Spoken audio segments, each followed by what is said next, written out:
Hello, everyone, and welcome to day 2 of the Republican National Convention here in the lovely Milwaukee, Wisconsin.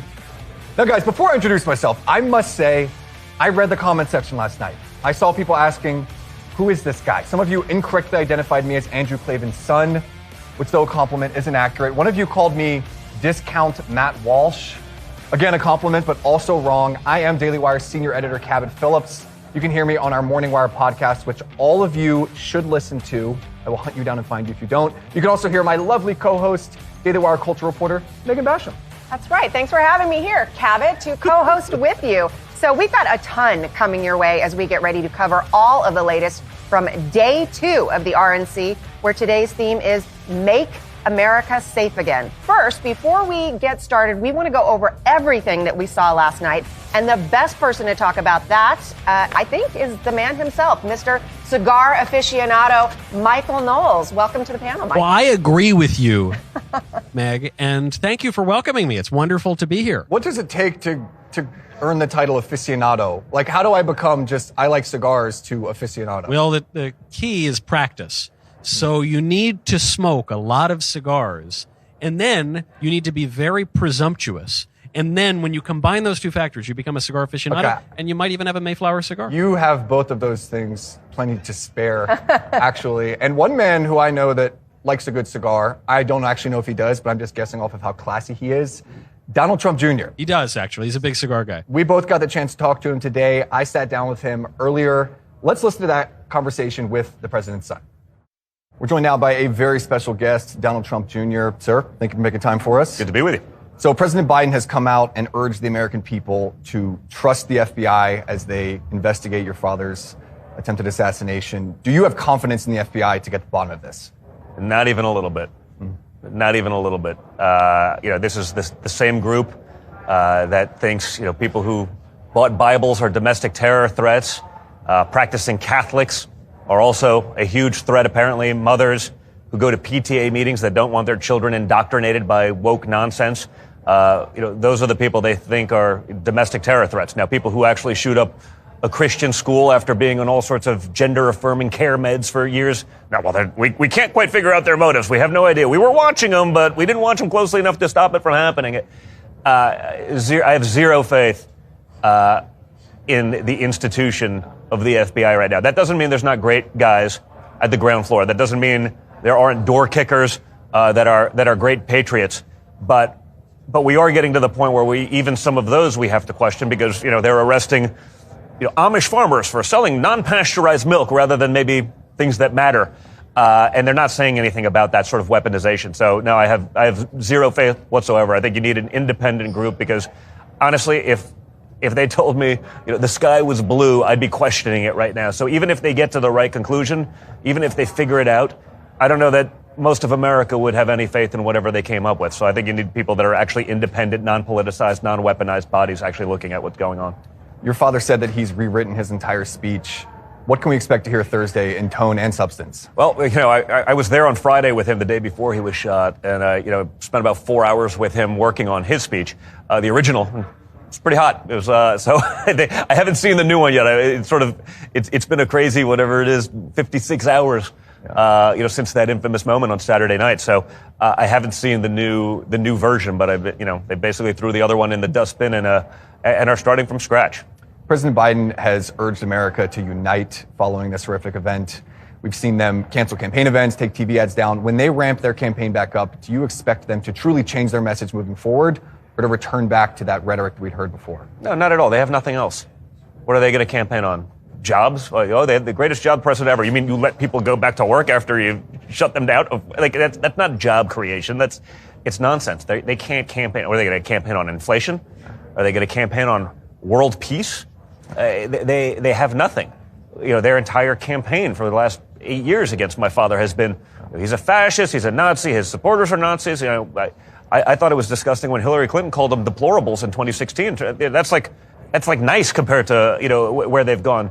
So, it's not like they have another leg to stand on. So, they'll do their obligatory, be quiet for a day or two. But I mean, on the floor yesterday, I saw it. I'm going there with my brother and my family. We're throwing my father over the delegate count as, delegates from the state of Florida. They let Florida be the one that throws him over the number to make it official. And we're about to do this sort of great moment with my family, and MSNBC reporter, so if your father gets back in, is he going to bring all the hate and chaos? I'm like, what? You mean like the stuff that you guys created when you're pushing, Russia collusion and you're calling, half the country Nazis, and like that was you. Your father put people in cages. I go, you mean the Obama cages? That didn't happen. Those weren't real cages. It was like literally like the Obama facility. I'm like, what are you talking about? A, the numbers were less. B, Obama did it first. C, under Joe Biden, the problem at the border and children in cage is like 1,000 times worse, and yet he couldn't even recognize that. And I was just like, oh my God, you guys couldn't even hold off 48 hours after my father was shot in the face before you start your hate and your vitriol. They're not journalists. They're literally just regime propagandists. Yeah. So they don't have a success to hang their hat on. So they'll maybe calm down for a day or two, but you don't think they're going to go right back to the Nazi soundbite? Like, of course they are. That's all they got. Yeah. All right, we will leave it there. Donald Trump Jr., thank you very much for your time. We appreciate it. Thank you so much. Pleasure. Well, we appreciate Don Jr. making time for us and kicking off night 2 of Election Wire Live with the Daily Wire here at the RNC. Don Jr. also sat down for his first in-depth sit-down interview since the attempted assassination of his father with our very own Michael Knowles. You can stream that entire lengthy conversation at thedailywire.com or on the DW Plus app. All right, well, that was a great interview, Cabot. And I think all of us probably felt the emotion of the Trump family, especially after seeing Donald Trump come in last night into the arena with that bandage on his ear. It was a very different Donald Trump.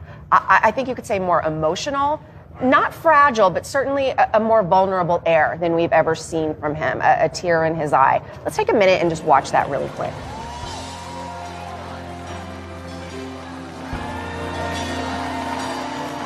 If tomorrow all the things were gone. This moment would have been amazing in and of itself. Having Lee Greenwood singing live, though, makes it even more iconic. I mean, he does look right there like he's a little choked up when he sees that crowd cheering on its feet for him. I ran into Lee Greenwood right when I got here today, and it didn't occur to me he was singing live. Of course, they're not going to play the tape.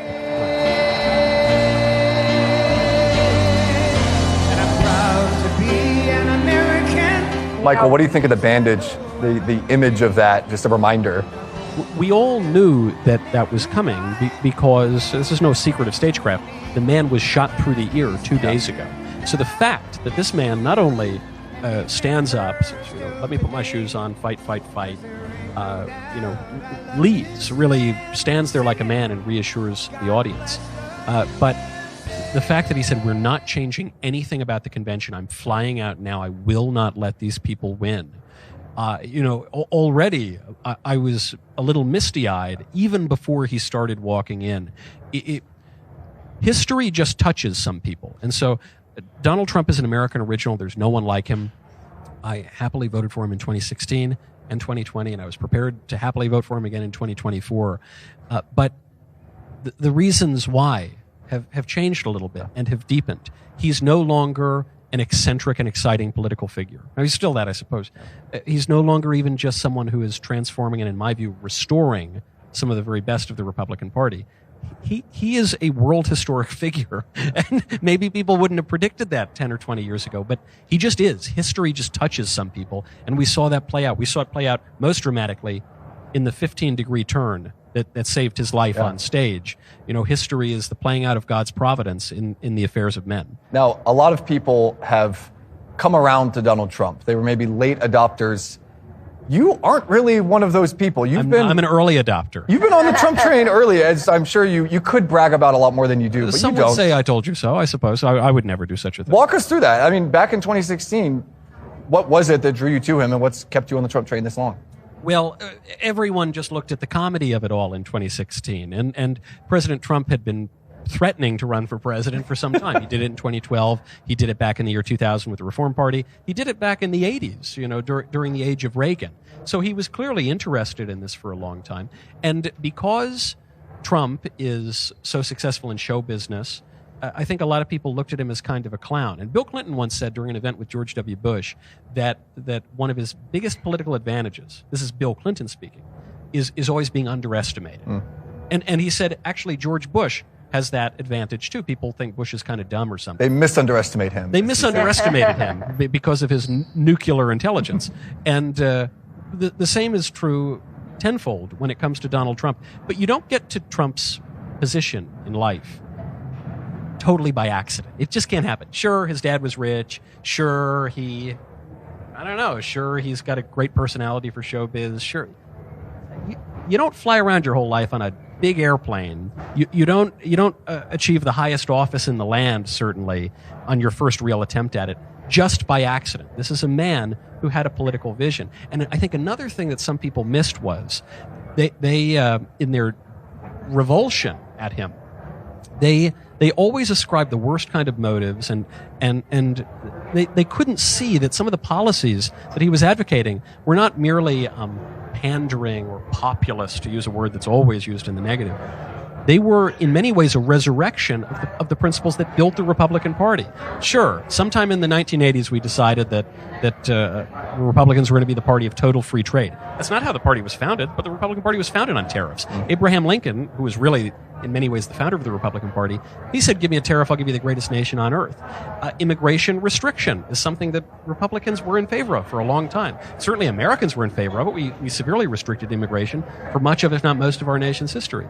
Foreign policy restraint, that went out the window in the 2000s under the Republican Party. But the GOP has almost always been the party of foreign policy restraint. So Trump understood that in a way that his supposedly fancy genius critics did not. Okay, so when we talk about, though, the general sense that maybe the average, particularly women, let's say the suburban women voters. What do you know about suburban women? I know a lot about. I'm here dressed, but normally I'm in my yoga pants all day, so I know suburban women. Suburban that's right. woman, yeah. But you know, there is kind of a revulsion among the suburban women voters. But do you think that moment of Trump, after he is shot, getting up, raising his fist, telling the crowd to fight, does that give that kind of voter a different perspective on who Trump is and what he's been about this entire time? I know some suburban women. I'm married to one, and she already liked Trump beforehand. But it would seem to me, and I'm no psychoanalyst, that suburban women and men and urban women and urban men like strength. That strength is attractive, not braggadocio, which sometimes I think people didn't like Trump because they viewed him as a braggart, that it was all posture. They missed the humor. They missed the humor of it and the self-deprecation of so much that Trump, I think, is a master at, though he's not given enough credit for it. But what you saw indisputably on stage in Butler, Pennsylvania, was strength. The man was shot in the ear, nearly had the back of his head blown off because of a 15-degree turn at precisely the right moment. That didn't happen. Gets down on the ground. He says, let me put my shoes on. They're trying to rush him off stage. Let me put my shoes on. Stands up, strong, still in mortal danger, presumably. Reassures the crowd, fight, fight, fight. That is very attractive. There's nothing insincere about that. You were talking about courage literally under fire. And so that, among many other aspects of the Trump campaign, I think, will attract voters of all demographics, including the suburban women, whose disgust at Donald Trump, I think, has been exaggerated. Michael, you talk about the transformation of the Republican Party. You talk a lot about the economic transformation. That was on display last night when we saw Teamsters President Sean O'Brien take the stage. Let's have a play of that clip, and then we'll talk about it. But over the last 40 years, the Republican Party has really pursued strong relationships with organized labor. There are some in the party who stand in active opposition to labor unions. This, too, must change. Not someone you'd expect to see. Certainly not someone you would see 8, 12 years ago. What do you make of it? No, I think it's a beautiful thing. I'm not suggesting that, I now want to let union bosses run all of American politics. I'm not even suggesting that union bosses always represent their members. You look at the public school unions, the leadership has basically nothing to do with the members, other than, occasionally passing them goodies. But in this case, I think it was politically extraordinarily potent. Senator Cruz, among other Republicans, has called for the GOP to become the party of Pittsburgh, not Paris. And that can just be words on a campaign trail, and then you're not going to become the party of Pittsburgh, and workers aren't going to like you. Or you can really do something about it. And President Trump is not merely inviting, a union boss to speak, powerful though that is. He's also calling for no taxes on tips. I think this is a small but quite significant policy change. Trump, I think, pretty clearly now does represent working men and women of America. And that's a good thing, because you can hear all the nerds in the bow ties with their horn-rimmed glasses. And I'm someone who owns a lot of bow ties. But these nerds will sit there and tell you that disrespecting workers and only catering to a donor class is actually secretly the way to advance GDP. And actually secretly, when you follow this to its logical conclusion, it'll be better for everybody, and blah, blah, blah. And it just doesn't ring true to a lot of people. So we throw out that kind of wonkery and we say, no, workers, we actually do care about you. We want you to be able to get married, have families, live a reasonable lifestyle here in America. Trump didn't invent that. I mean, Ronald Reagan used that kind of language. Republicans used to care about things being made in America. It's really only in the last 2 to 3 decades that's fallen out the window, and Trump's rightly restoring it. Yeah. Okay, but you do see, let's turn to, let's say, the national, instead of nerds, let's say like the National Review Wing. I did see some complaints last night. I think he thinks they're also nerds. I'm not calling them nerds. I'm just saying they were the loudest last night. I saw some of their columnists. I mean, look, William F. Buckley, we have for a long time expected out of National Review that they are the publication of Milton Friedman. And when you sat there and you watched this pitch for labor unions, I even saw some people on the floor who didn't seem to receive that well. So I guess my question is, do you risk losing some of that constituency if you're opening your arms too much to an understanding of economics that is not associated with the GOP? I love William F. Buckley Jr. I was in the inaugural class of William F. Buckley Jr. Fellows at my college. I wrote the foreword to the 70th anniversary edition of God and Man at Yale, probably Buckley's most famous book. I think a lot of self-styled Buckleyites have very little in common with William F. Buckley Jr. in his prime, especially. William F. Buckley Jr., let's not forget, is a man who said he'd rather be governed by the first 50 people in the Boston phone book than the faculty of Harvard College. That's a rather populist statement, if you ask me. It's not a very elitist statement. William F. Buckley Jr. is a man who defended Joe McCarthy. William F. Buckley Jr. is a man who suggested that communists and Nazis could rightly be thrown into prison for their views, because he called himself an epistemological optimist. So Buckley was a patrician. He came from a certain social milieu. But I don't think he was as divorced from the concerns of ordinary men and women as many self-styled Buckleyites today. Is there a risk in going all in with union bosses? Yes, of course there is. I don't think we ought to just blindly adopt the wish list of union bosses, or for that matter, of some of the other speakers who came up from demographics that the Republicans have lost touch with. Well, let's talk about. Let's get that. Yeah. Yeah, let's talk about that. The Republican Party has been very open. Donald Trump, you can tell how much he wants to win the black vote, or at least make gains with the black vote. We heard from Byron Donalds, Tim Scott, and others last night on stage. What do you make of their very clear effort to win that demographic? Do you think anything's actually going to change? We've heard this in past elections. Has it come to fruition? Do you sense an actual change coming? You're going to hear me say something I've never said before, which is that I think there's a good chance this might change, and I've been convinced by CNN. Because we hear every election cycle, this is the year Republicans win the black vote. And you hear it from a bunch of Republicans, and it never happens. 8%, 10%. Yeah, it's always 8% to 12% if you're lucky. This cycle, the senior CNN data reporter has been saying for months now that the GOP is making major gains with the black vote. So will it happen? It might happen. Will the assassination attempt on Donald Trump's life have something to do with that? It might, and so here we're talking about something that's not economic, it's not social, it's not based on, trotting rappers out or something, or trotting out, black members of Congress, or, I don't know, appealing to something that either in caricature or in, perhaps greater sincerity might appeal to black voters. after Ronald Reagan was nearly assassinated, he won 49 states. And I spoke to Ed Rollins once, and he told me they actually won Minnesota, too. They didn't want to push their luck. They won 49 out of 50. And so perhaps that will do it. It seems to me improbable that even the left-wing pollsters and poll analysts are going to be this gravely, consistently wrong. Well, one other thought as we're talking about controversial speakers last night, and it sounds like maybe we were talking a little bit off stage. You have a different view of this particular speaker than your colleague Matt Walsh. But I do want to bring up Amber Rose because I had a whole lot of my followers on Twitter, X as it's known now, who they were a little scandalized by Amber Rose's inclusion, given her merit is not super clear as far as why we were inviting her, other than she is a Trump supporter and something of a B-list celebrity. Let's just watch a clip really quick of her delivering her endorsement of Donald Trump. I'm no politician and I don't want to be, but I do care about the truth. And the truth is that the media has lied to us about Donald Trump.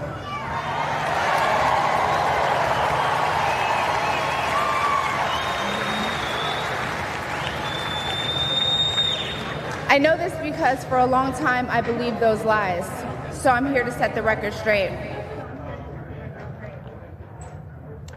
So what do you think? I have no problem with it. I understand. She's said and done many terrible things in her past.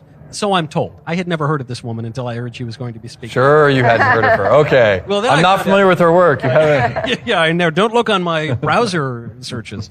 No, I'd never heard of her, and I take it she's a model and a rapper, but I guess she does some lewd stuff. And she's also made all sorts of terrible comments about abortion and Satanism even, and I don't know, all these She makes choices like getting a face tattoo. And all these things. But, I listened to her speech. It was a good speech. And so I don't care for the criticism of something like this. There are plenty of things to criticize about any political convention, but this woman gets up there, and what is her speech? Her speech is, the media lie about Trump. I'm not a typical Republican voter. I realize they were lying to me. He's not a racist. He's a good guy. I talk to these people. They're good guys. And you people who look like me and behave like me and think like me, you ought to vote for him too. Conventions exist for elections, not the other way around. Convention speakers are there to advance candidates, not the other way around. If this woman picks up one vote and she doesn't lose a vote, I don't think anyone's not going to vote for Donald Trump because this woman spoke. If she picks up one vote, to me, it's worth it. I don't see the problem. We don't need to be, clutching our pearls or some, engaging in some purity spiral. If she had said anything objectionable, I would have a problem with that. She didn't. She just said, hey, go out there and vote for Trump. If she's on board and we picked up even just her vote, right. One number comes to mind when I see that clip. 24 million. That is the number of Instagram followers that Amber Rose has. Are you kidding me? What am I doing wrong that I have so fewer Instagram followers? Face tattoo. That's we might not know who she is or know much about her, but 24 million people follow her, and they are seeing her post photos with Donald Trump. They are seeing her post stories from the RNC, and you do have to wonder about what sort of social cover she gives to maybe black voters, young voters who say, well, she has a lot more to risk than I do by doing this. Maybe I could come out and support Donald Trump. And speaking of black voters, I got the chance to speak to a number of them in Nashville earlier this week. Let's play that clip. It was a lot of fun. Compose yourself. Compose yourself. All right, when you hear Joe Biden, what comes to mind? Joe Biden. When you was in a very nice cigarette shop. What's the first thing that comes to mind? Overage. Well, he's just too old to be president. He's not going to be able to make the right decisions, even with the vice's help. I wouldn't have picked Vice President Trump to be vice president. So let's start there. He's a competent politician. He really is. He's been in the business being a politician for a long time. You know what I'm saying? He's also 80-some years old, okay, really. And hell, I'm this old and I can't even remember shit. He did a speech talking about hurricanes and said we need to get vaccinated in order to, something about hurricanes. They were talking about hurricanes. This guy said everybody will get vaccinated. Guy flagged me down from across the street yelling Trump 2024. You're in a state where hurricanes often strike. A vital part of preparing for hurricane season is to get vaccinated now. He's not incompetent, but his brain is not functioning as it should. To be honest with you, I feel like Donald Trump had more going on than Joe Biden. Joe Biden, he doing the bare minimum, but Donald Trump, he was really trying to help everybody, not just Americans. He was really trying to like do stuff that Joe Biden trying to do now, but he can't do it. But I'm gonna ride with Trump because he pointed out who brought the Kung flu over here. So what's the first thing that comes to mind when you think of Donald Trump then? Hairpiece. Orange. He real though. He real and he's smart. Now I'm a black man. One sec. Wait. We gotta. You're getting ahead of me, man. All right. For the record, he was standing on a curb. That's why he's so much taller. Yeah, was he like 7'4"? When you hear the name Joe Biden, what's the first thing that comes to mind? Sleepy Joe. It's too soft, man. It's too soft. You know, you got to get a little harder on crime. I'm from California, man. It's hard out there. It's very very violent. A lot of crime and shit. So, what do you think of Donald Trump? I think Donald Trump's going to be a good president. He's going to be a good candidate to choose because despite all the things you see on social media, because, you know, propaganda is very real in the world right now, everything's just BS. My dad always said, how do you know a politician's telling the truth? That's when he's not talking. Now, Joe Biden, he gave a speech recently saying that he's accomplished more for the black community than any president and that he deserves their support again. What do you make of that claim? No Democrat has ever done anything for the community. If Donald Trump won, I know there's more money coming to the black community. Check this out, he did more for American people in 4 years than Biden did since he been there, bro. I say my life got better under Trump. Under Biden, it's just too much confusion, man. It's a lot of confusion right now, man. They got to get things running right. I think when Trump's in office, we get more respect from other countries.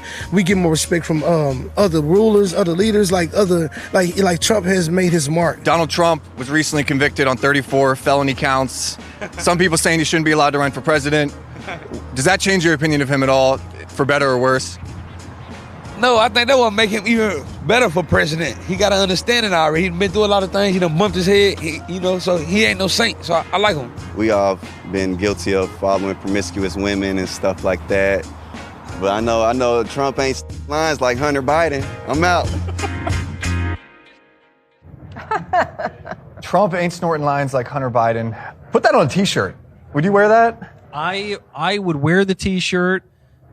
I might do the lines. No, I'm joking. Only at most a little Zin. Would you get it? Would you get it tattooed on your forehead like Amber Rose? I could appeal to some new voters. We'll have more conversation on the Republican Party's efforts to win over more black voters. But first, we're joined by a very special guest, Senator Rick Scott from the great state of Florida. Senator, thank you for joining us. Yeah. Feels like Florida weather. We got afternoon rain today. It's hot. Yes, you brought it up here with you, so I won't thank you for that. Let's just start, for people at home who maybe haven't been to a convention, what has your experience been like so far? Walk us through the environment and the temperature here. Oh gosh, the excitement. I mean, you know, it's fun to come because people are so excited, and it seems like there's a lot of unity, and so it's fun. People want to take pictures. They want to hear all the different speeches. I think they've done a great job of putting speakers together for the convention. Some so non-typical speakers that have done a great job. Last night was a great opening. Yeah. Now, Senator Scott, you're vying to replace Mitch McConnell as the leader of the Senate Republicans. What I hear a lot is concern over the deep state and how that was not taken seriously in the past by some of the GOP in the Senate. Do you take it seriously? And if you succeed, Mitch McConnell, how will you demonstrate that you take it seriously? Well, I think we have to realize there is a big federal government. And they believe they're all powerful and they should make all the decisions. Whether you want to call it deep state or whatever, they are in charge in D.C. So we've got to go back to the basics. Our government is way too big. Our government is involved in way too many issues. Our government is telling us giving us way too many ideas of how we should lead our lives or lead our businesses. So we've got to dramatically downsize our government. We've got to make sure we focus on the major issues, and we've got to get out of the minutia. Just think, in the last 5 years, we've had a 2% increase in our population and a 55% increase in spending. You talk to anybody, you talk to a business person, anybody in this country, and they'll say the federal government is way more involved in this issue and this issue and this issue. That's got to stop. Chevron decision help you with that? Big idea. There's a big opportunity now. Let's go back to the Constitution. I mean, I'm part of Congress. We're supposed to make the laws, not the executive branch. They're supposed to just implement the laws. When I was governor of Florida, I walked in January 2011, and people say, well, I'd like you to do this. I said, well, I don't make the laws. I said, we have a state legislature, go talk to them. Or they say, oh, I don't like that law, we not enforce it. I said, no, we're enforcing all the laws. Go talk to the state legislature if you want to repeal it. And so that's how the federal government has to start working. We've got to start acting like we have three branches of government again. So how do you do that? Because as you say, and as you, Meg, rightly bring up, after so many years post-Chevron, the executive agencies are basically making all of the laws, and Congress passes one or two things a year, some gigantic omnibus for $7 bazillion. So it doesn't seem like there's any incentive in the House or in the Senate to legislate. How do you reinstall some incentive? Well, I put out a letter. I ran in 22 to be the Republican leader, and I'm running now. And I was very clear: bills ought to go through committee. I mean, it shouldn't be just what McConnell and Schumer decide. It ought to go through a committee. Yeah. And then we ought to have a robust committee amendment process on the floor. So guess what? You might have a great idea. If you can't talk me into it, that's your problem, not my problem. All right? I should represent my state. And so the way I think about it is I might have great ideas, but I have to get 60 people with me, or 59 other people. But if I don't have a vote, so these omnibuses, as you talked about, it's $1 trillion spending, thousands of earmarks, right? That people would never think. Like, do you think that we ought to spend $90 million to improve Nancy Pelosi's neighborhood? Yeah, I don't think. Probably nice. I personally think that's a very good use of $90 million. I want to visit San Francisco. So.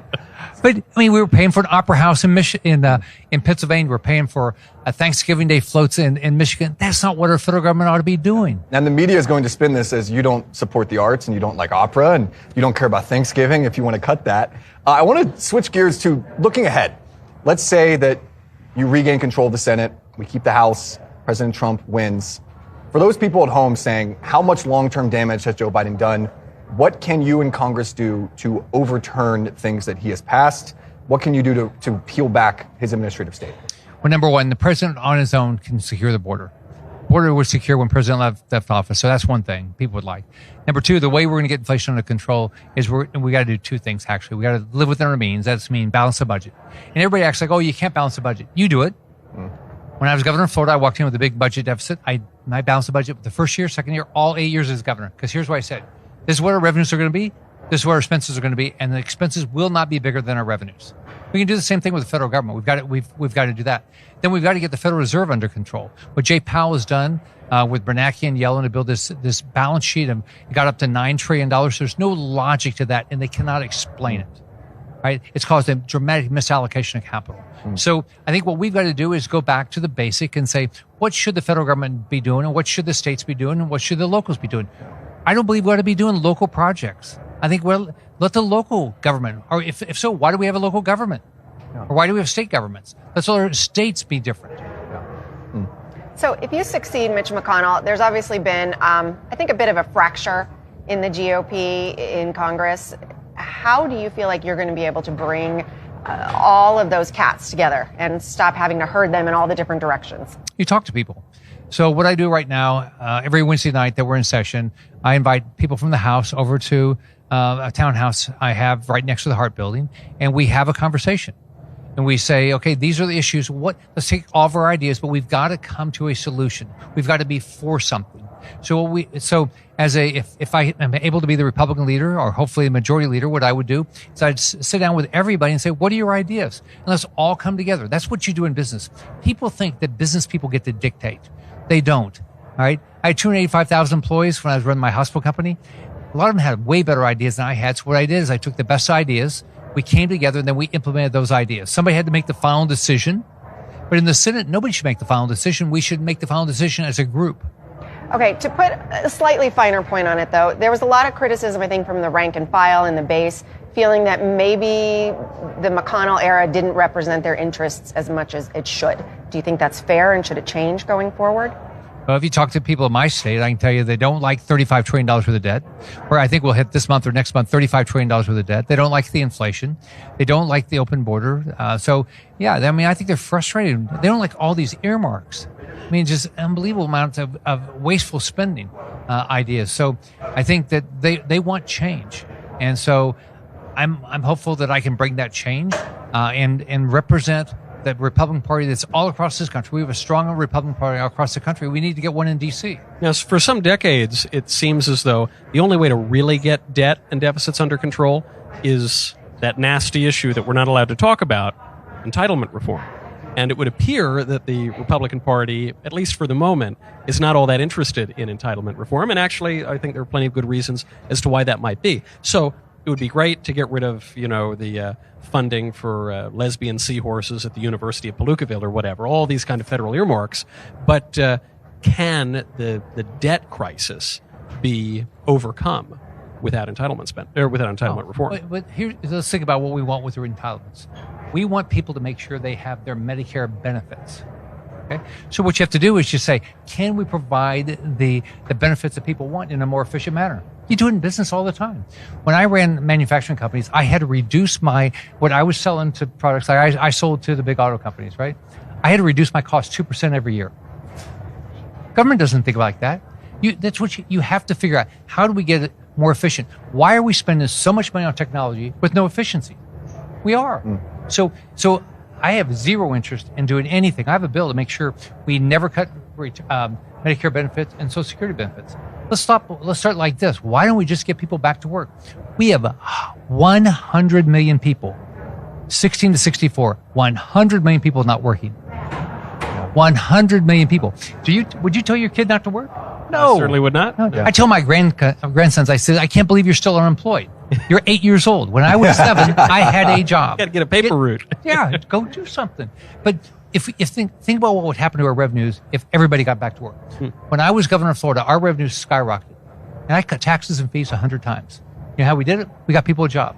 We added 1.7 million jobs in 8 years. That's how if you want to grow revenues, do that. Yeah. We will leave it there, Senator. We appreciate your time. Thanks so much for coming on, Senator Rick Scott of the great state of Florida. And now we will bring in Mr. Blake Masters. You guys are just going to trade spots there. We're just going to keep it going here. Come on in, Blake. Thank you so much, Senator Scott. Yeah, great to see you. Close race, but should we go win? Thanks, Senator. Thank you, sir. Bye-bye. Thank you, Senator. All right, Blake, good to see you, man. Good to see you. Good to see you, Welcome. Blake. Pleasure. How are you, sir? Good to see you. Come on in. The seat's already warm. All right, so we will get right to it. You are, we'll say, hopefully going to be joining Senator Scott on the Hill in a few short months. Talk to us about your race. Where do you think stand? It's a close race. I think I have a narrow lead, and we're just working hard every day, you know. While I'm here, I'm not in Arizona doing door knocking in 114-degree heat, although I'd actually take the dry heat over the humidity. It's about 105 in here. Milwaukee, yeah. But we're working hard. We're making the calls and texts, and I'm trying to talk to as many voters as possible. And you won't be shocked to learn their number one concern is this open border that Joe Biden has created. And so that's my number one issue. It's why I'm running. Border security is national security. I have 4 little kids, right? They're 10, 8, 4, and basically newborn, 7 months. And it's not the same country it is when I grew up in Arizona in the 1990s. And we're on a bad track. So to me, it made sense to pause my business career. Obviously, I ran for Senate 2022, didn't win, learned a lot, picked myself up, dusted myself off. I think I have a lot to contribute in Congress, so business gets put to the side, and we'll see what happens in 2 weeks, but I'm very optimistic and hope to have the chance to serve. Yeah. Well, as a former Arizonan, it's exciting to have you here. So I'm in North Carolina now, but I'm a Sun Devil in my heart always. So let me ask you, you were kind of on the cutting edge of, I would say, attracting Silicon Valley backing. And suddenly now in the last few days, we've seen Elon Musk, David Sachs, but others as well coming out. And it's almost cool in Silicon Valley now to back the GOP. I mean, do you see that continuing? Absolutely, I do. And I think Peter Thiel deserves a lot of credit for this. 8 years ago, we were at Cleveland to watch President Trump accept the party's nomination for president, and Peter gave a speech there, and David Sachs gave his awesome speech last night. So it's been this really great trend. Now Elon is coming on board, a lot of support. It's kind of, you go to San Francisco now, and unfortunately, the city's been dominated by left-wing governance for so long. It's literally unsafe physically, but it is safe to wear a MAGA hat now, right? people are a little bit more open about this. You couldn't do that in 2017. Even 2017, 2018, 2019, when Trump's presidency was objectively going well. Like, median wages were going up. We had border security.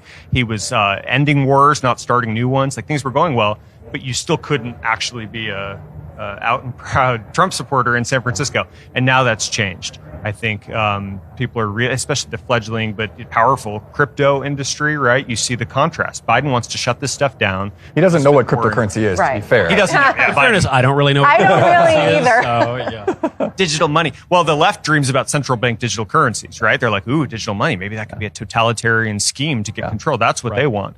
But Trump is a quick study, and he knows, and I think it's in the Republican Party platform, like, let's have self-custody of digital assets, decentralization. We're never going to do a CBDC or anything like that.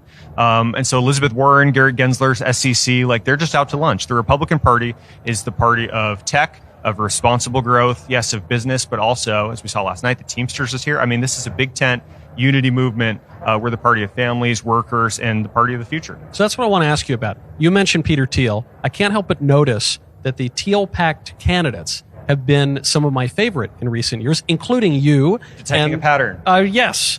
I can't help but notice also that a candidate who's been affiliated with your political rise, J.D. Vance, has just been named the running mate for President Trump.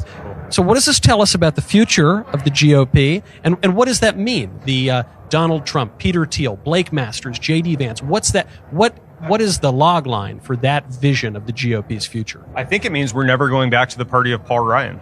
We're never going back to the past. You know, yes, we'll make America great again, but you don't do that by just copying the sort of frozen and amber conservative lines that have been used for decades and decades, right? Some principles truly are eternal.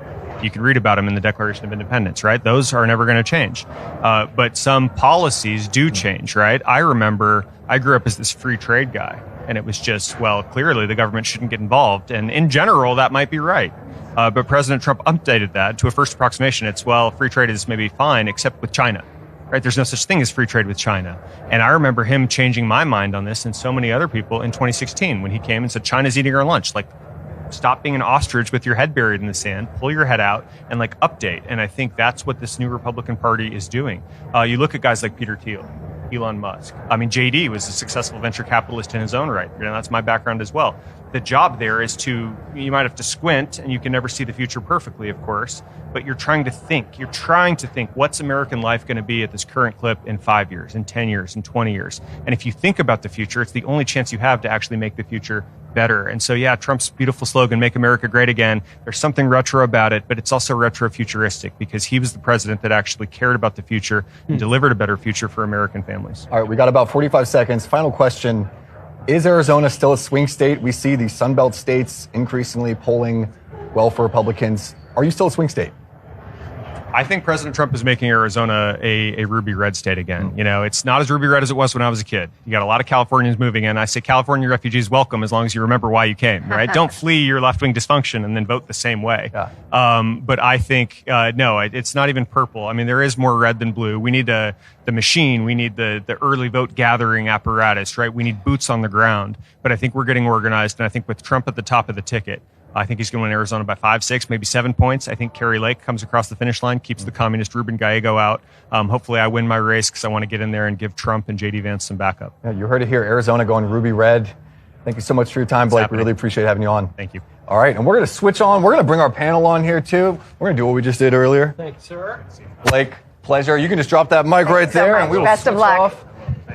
Joining us now, we got two good friends. Elex Michaelson. Great to see you, sir. Thanks so Alex. much. And Philip Wegmann from Real Clear Politics. Politics. White House correspondent. Good to have you. Yes. Sorry, Megan. Kick us off. What do we got here? Well, so I want to start with you, Philip. When you look at what you saw last night, we had a Teamster speaking to the RNC for the first time, and I think he said 121 years. And I think that speech, in a lot of ways, kind of shocked the crowd. I mean, this was a hard pitch for labor unions. That's not your grandmother's GOP. Is this a good thing, this transformation that we're seeing? And how do you feel that crowd was receiving it? That's not our grandmother's GOP, and it's also not even our mother and father's GOP, right? For my money, the defining moment of the first day of the convention is when Mitch McConnell the Senate minority leader, who's probably most responsible for Trump's tax cuts, for Trump's conservative Supreme Court majority, walks on the floor and immediately he's booed. That happens in the morning. And then what happens in the afternoon? We see the nomination of Ohio Senator J.D. Vance as vice president, someone who loves the tariff, loves unions, is not afraid of big government in the way that Republicans, not generations ago, just a few years ago were. So I think that this is a sea change moment. I don't want to make too much of it because it is the vice presidency, but Vance has become the heir apparent. And I think that he is the vanguard of a new right that very much could take over the Republican Party. The Vance guard, if you will. Yeah. Alex, I want to get to you. First question. Are you the long-lost brother of Hugh Jackman? I don't know. I loved your work in X-Men, for what it's worth. Thank you. But so you're out in California. Yep. So you see a lot of these issues of crime. You're covering this firsthand. Being here outside of the communist state of California, being at the Republican convention, do you feel like there are different issues that people from around the country care about, or is it the same thing people in California are upset about? They're upset in Milwaukee, and the delegates feel the same way. Well, I saw a homeless person down the street, and I suddenly felt at home. So it was good. Yeah, I mean, look, I think that a lot of that is sometimes overplayed. I think what most people really care about is keeping their family safe, taking care of those around them. I think most people love the sense of community, and a lot of that has been lost. And even in the shooting that we saw of President Trump, it was a reminder of just how vitriolic things have gotten and the lack of humanity in a lot of our political discourse. And you hope that some of that maybe is a reminder to take things down a notch, because it was just disgusting to see some of the responses of people who were saying, I wish he had better aim, which was a reminder of how far we've come to, where we should be. Yeah. How about that media response, though? I mean, it's one thing to hear it from some maybe not very well thought out staffers on Twitter or something, but this was, on CNN, we saw it, on ABC with George Stephanopoulos. We saw some people suggesting in the pages of The Atlantic that maybe Trump had this coming because of his own quote-unquote violent rhetoric. How is that received, do you think, by the American public? I think it's not received well, and it leads to trust issues. I think there's a lot of questions, especially for people that have been listening to Democrats repeatedly say, for example, that Joe Biden's fine, don't believe what you're seeing, that's all a joke. And so a lot of people are wondering, well, are you being honest with me? Were you being honest with me all during COVID when you were talking about masks and you were talking about all these rest of these things? And if there's a real erosion of trust in the mainstream media, that's hugely problematic, not only for the mainstream media, but I actually think that's hugely problematic for our society. Like, there is such a thing as truth and facts. And if we can't agree on those, how are we ever going to have a rational discourse? So I have a question that brings together both of the things you're saying here. It pertains to the new right and its viability among voters. I like the prospect of the new right. There's a new right every 5 years or so. But I like it, and I see it as kind of a restoration in some way. The GOP was founded on tariffs, which is something we kind of forget about, going back to good old Honest Abe. And the GOP has wanted to be a party of the people. Senator Cruz called it the party of Pittsburgh, not of Paris. And so I like that. I think that the economy exists for the country, not the other way around. And so I like a lot of where that's going. But the question that I then have is it electorally viable? You mentioned, we have some unconventional speakers who have shown up, over the past couple of days. Does it cohere? Does it actually play in November? That almost seems like a secondary question, because when I think about this question of electability, Donald Trump, in his mind, up until the tragic events of last week, he was of the opinion that he could do this all by himself. I mean, he beat Joe Biden in his mind at that debate. He leads in the Real Clear Politics average by a pretty healthy margin, considering that he's going up against an incumbent president. There wasn't a vice presidential contender who was going to provide some boost that he didn't already have. I think that things have shifted, and in my conversations with folks inside that orbit, he is thinking much more about the future. And what is interesting about Vance is that previously there have been a lot of people from Claremont to Breitbart who have tried to backfill MAGA with some sort of ideological underpinning. And they've been sort of unsuccessful because the MAGA movement is Donald Trump. It's the man. With Vance, what we see is instead someone who has really done a lot of the work and has written the white papers and is trying to create a more cohesive argument for what this thing can be beyond just one individual. And so with Vance, I think that he is looking to a different intellectual fount, beginning with a Teddy Roosevelt, Robert Taft, silent Calvin Coolidge. And we'll see, if this can become more cohesive. Right now, I think that this election is going to turn not on whether or not voters in Michigan, Ohio, or Wisconsin find the new right ideology persuasive. Certainly Vance can help with that, but it's going to turn on the man, Donald Trump. And then in the future, it'll be a question of, all right, can this become something that survives? Yeah, I mean, because you don't have a lot of voters talking about Silent Cal. Very true. When we were talking to them yesterday, but I talked to dozens of voters yesterday, delegates here, not only from California, but from around the country. And I asked each one of them why Trump. And almost every single person gave some version of the same answer, which is he's strong and the other guy's weak.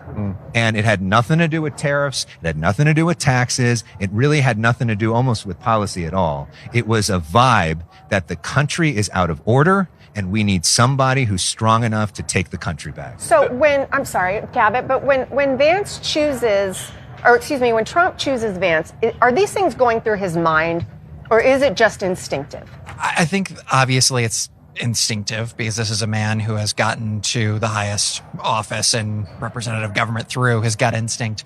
But I think that there is a thought there that this is someone who I could pass the torch to. Vance went down to Mar-a-Lago and made that pitch that there would be a MAGA successor.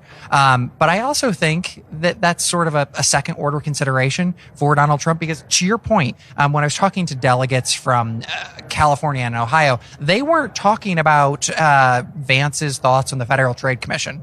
That's all there.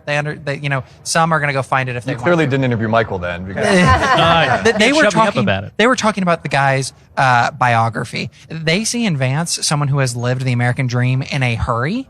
And that is the message that he's going to be taking on the campaign trail to some of these Rust Belt towns and states. And then, I think that that's sort of the tip of the iceberg, and they can, go further if they want this sort of. Yeah, 4 different voters, 4 different people told me in separate interviews yesterday, why do you like Vance? Because he's a Trump mini-me. And that's how they see him, and they see an extension of MAGA, but they really see an extension of the vibe. Yeah, so Phil, we talked earlier about trust with the American people. You are in the White House press room. You're constantly communicating with other members of the White House press. When we talk about trust, do you feel a different vibe from the media towards the White House after that debate? It seems like there's been this turn that's happened where the media is feeling like, well, we were deceived, we were lied to. What is the environment in that White House press room? So no one pays me for my opinions, and certainly not my media analysis. You're here for free. We'll say this. I'm here for free. The moment that debate ended, and when Gavin Newsom walked into the spin room, he was swarmed. And I remember someone shouting a question about whether or not he was prepared to take over the ticket for Joe Biden. And I thought, all right, that's a good question. It's aggressive. I wonder who asked it. And I turned around and it was one of the wires. It was a major outlet. This has become inescapable. And I think that while there needs to be a lot of introspection in a hurry from the press corps, who certainly, 1 week was saying that the videos we were seeing were cheap fakes and they were parroting some of the talking points from the White House. And then the next week they were sounding the alarm. They need some introspection. But I think that the Band-Aid has been ripped off. We saw what we saw in 90 minutes. And I think that President Biden, he stemmed some of that bleeding, at least within the Democratic Party with that press conference at NATO. But certainly, I think that this press corps is becoming more aggressive because they bought the spin, either because they believed it or because they wanted it to be true. But Father Time remains undefeated. The president is 81 years old, and that's an easy fact to report. Okay, going back just for a second to Vance, one of the things that strikes me is that President Trump chose him shortly after announcing that he was going to be changing his speech. It's now going to be a unity speech. Is there any chance that he is now going to look to Vance to be sort of the attack dog and he's going to be a kinder, gentler Trump? No. Maybe for a little bit, but the guy's been doing the same shtick for like almost 80 years. Yeah. Really? I mean, more than that, you know what I mean? And so, the instincts, he goes by instinct. He's a little more disciplined, though, this time out. But, that's what we saw in that moment when he's shot.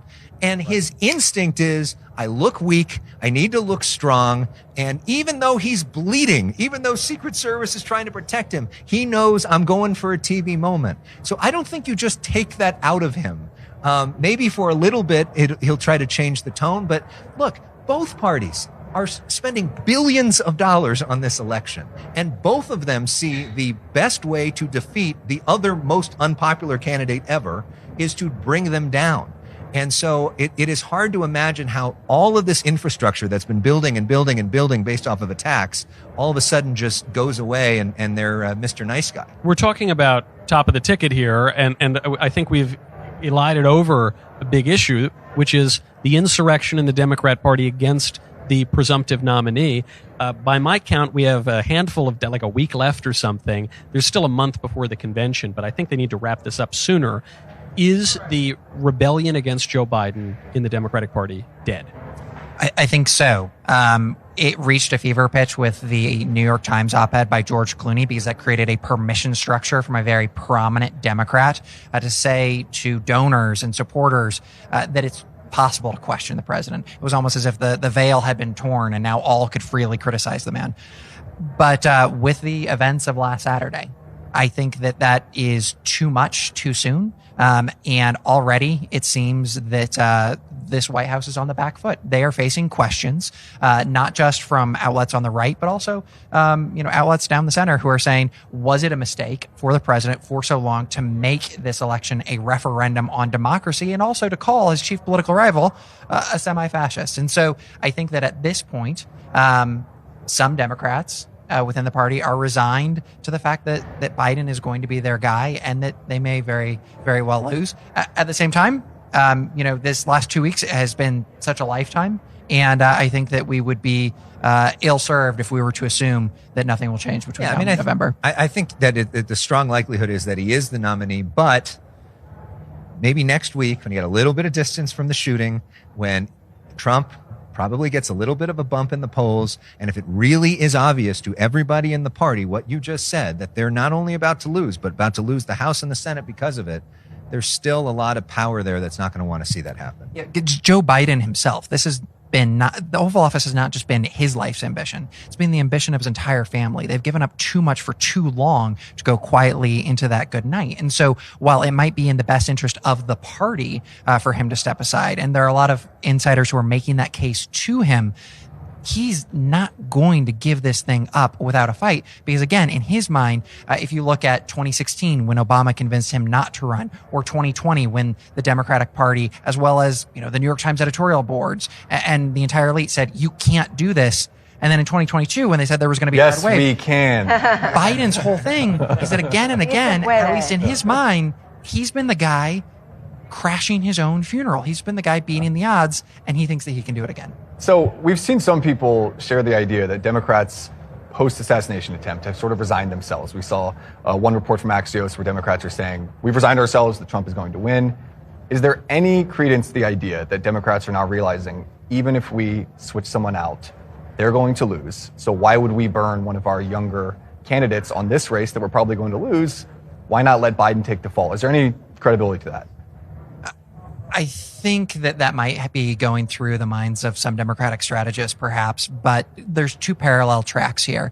On one track, there was a lot of momentum to replace Biden, to have him step aside and have Harris carry the torch, or perhaps the mini primary that Representative James Clyburn talked about, earlier this month. And that was really building momentum. And then on the other track, it was the momentum of Joe Biden, who controls the levers of power, who has a Democratic infrastructure at his back. And I think that, after that Oval Office address, that we saw on Sunday night. In order for him to be moved out of the way, I think that would just be too big of a lift at this point. And so, yeah, I mean, I think that might be part of the consideration. I mean, he has all of the infrastructure. He's prepared for this fight, as difficult as it may be. You know, why raid the bench and have a new, less tested candidate? And it'll be interesting to see also, because they have this Ohio deadline to get on the ballots where they're now working to do a virtual roll call. And Biden, who still has a lot of power at the DNC, could speed that up so there isn't even a possibility of a floor fight, that this whole thing is done via Zoom. Right. Alex, on the other side of the coin, though, I'm hearing just a little bit of rumbling, but some rumbling, that maybe Republicans are getting a little overconfident, that maybe we're looking at what we saw in 2022, where we all just assumed there was going to be a red wave and it never materialized. Is there any concern about that at this point? I think there should always be concern about that. I mean, we've certainly seen that polls are wrong. I remember in 2016, I was assigned to cover the Hillary Clinton headquarters at the Javits Center when that morning she had a 93% chance of winning, according to the New York Times. And I can tell you, people there were very, very, very, very confident walking in for that victory party and looking their faces. And that was the day of the election. So you've got months to go. As we saw with this shooting, who would have thought there would be a shooting of a candidate? So things can change like that in politics. I am and so this race envious. is not over. Alex, I'm so envious that you were at the Hillary victory party, if only to be there. Well, I mean, there was literally a glass ceiling that was supposed to be broken that stayed in place. It was very depressing for the people there, but not for you. Yeah. So in closing, Phil, the Biden campaign has ramped down their campaigning in the wake of the shooting. When they do ramp back up, when they start getting events scheduled, when they're back up on the airwaves, do you think there will be a tangible shift in their tone and substance, or are they eventually going to have to revert back to Donald Trump is a fascist and this is a threat to democracy? Maine Representative Jared Golden was one of the few Democrats who was arguing that after the assassination attempt, Democrats and Republicans should stop framing this coming election in existential terms. And the thing that Trump and Biden both have in common is they have painted the other as a threat to the experiment in self-government. They say if the other guy wins, this thing is over. Democrats have paused, certainly their campaign spending and their negative ads. But I asked the White House in the aftermath of the shooting and after President Biden's Oval Office address, will he continue to make this argument about democracy? One that he has said, repeatedly that Trump is a threat to it. And the answer that I eventually got back from not the White House, but the campaign was that his argument about democracy and Trump being an existential threat is his bread and butter. It is the backbone of his campaign. It's the only thing in the campaign. And frankly, it's the thing that Biden himself is most passionate about. There's all these arguments about, policy and things that he wants to achieve, sure.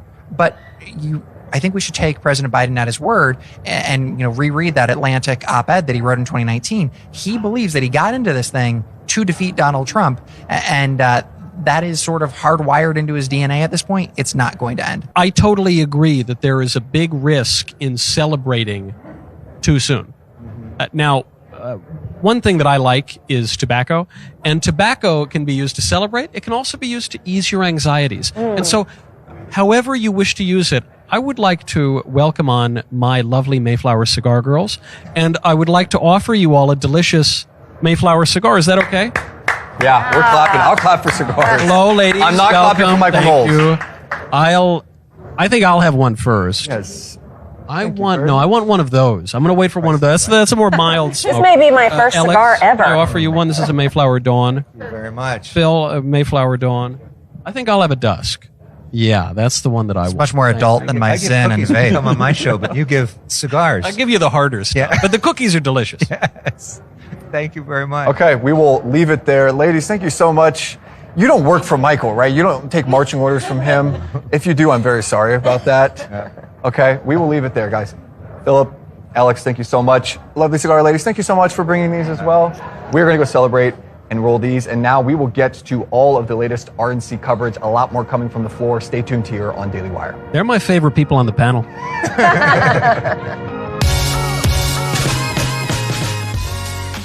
Empowers us to do extraordinary things. We will conquer new challenges. We will reach new heights. And we will blaze new trails of greatness. We will make America great again.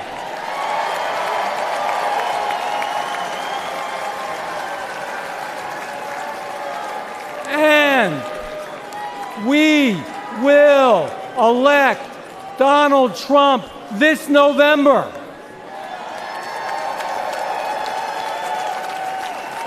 Now I have a question for you, and I'll give you the answer.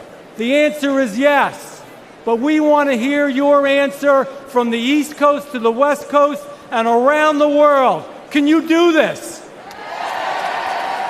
Will we win in November? Will we win in November? God bless you.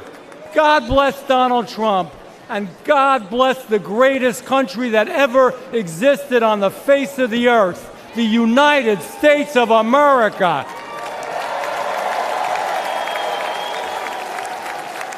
Ladies and gentlemen, please welcome the chair of the United States House of Representatives Republican Conference, Congresswoman Elise Stefanik of New York.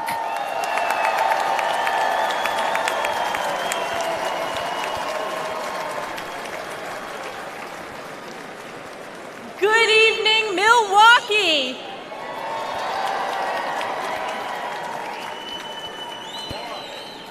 We always say that this is the most important election in our lifetime, but we know deep down this one truly is.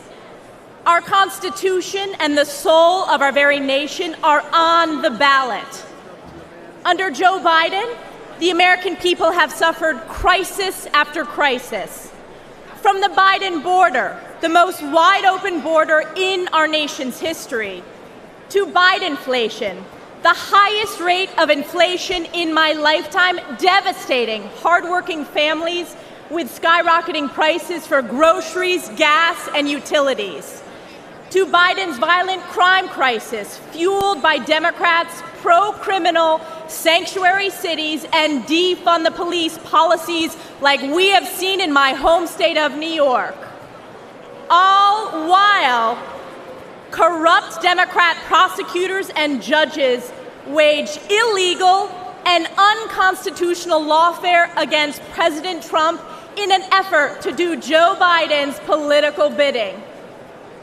And around the world, the feckless and failed Joe Biden has caused chaos, weakening our national security.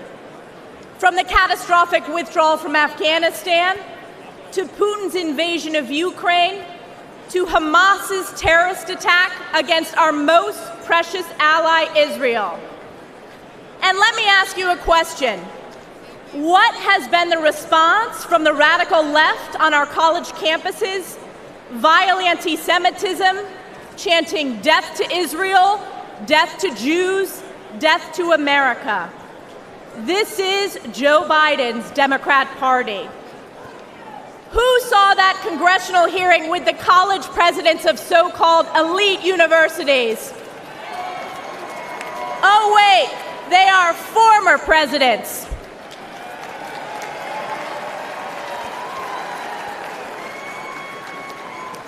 You know, I asked one simple question at that hearing. It was not a political question, it was a moral question, and that was this. Does calling for the genocide of Jews violate your university's code of conduct?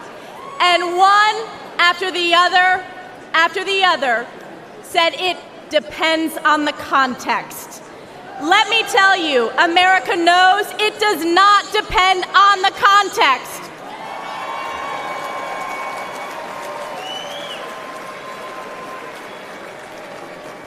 President Trump will bring back moral leadership to the White House, condemning anti-Semitism and standing strong with Israel and the Jewish people. President Trump will once again deliver the most secure border in our nation's history and unleash the American economy. And he will bring peace through strength as Commander-in-Chief, standing with our allies and causing our enemies to fear us. President Trump has done it before, and he will do it again. This November, we are counting on you, we the people, to save America by electing President Donald J. Trump. It is clear for the whole world to see nothing, absolutely nothing will stop President Trump from standing and fighting for our great country. And I have been proud to always stand in the breach during the toughest moments for President Trump. From leading the charge against illegal impeachments, to standing for election integrity, to unifying House Republicans, to proudly being the first member of Congress to endorse him for re-election. And as we embark on the difficult path ahead to save America, call upon Galatians 6:9, and let us not grow weary of doing good, for in due season we will reap if we do not give up. We the people will never give up on President Trump, and we will never give up on the United States of America. God bless you, God bless President Donald J. Trump, and God bless the United States of America. Ladies and gentlemen, please welcome the Majority Whip of the United States House of Representatives, Congressman Tom Emmer of Minnesota.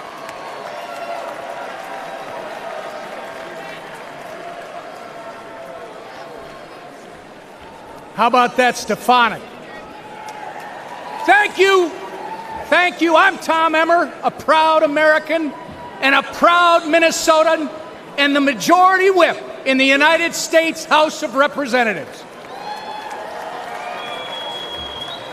In 2022, Americans elected our House Republican majority to stop the Biden-Harris agenda. In spite of having one of the smallest majorities in history, House Republicans have held the line. We fought back against the Democrats' reckless spending that imposed record-breaking inflation on the hardworking Americans. We passed bills such as the Lower Energy Costs Act and the Rein in Inflation Act to counteract Joe Biden and Kamala Harris's failed economic agenda and to restore some fiscal sanity to Washington.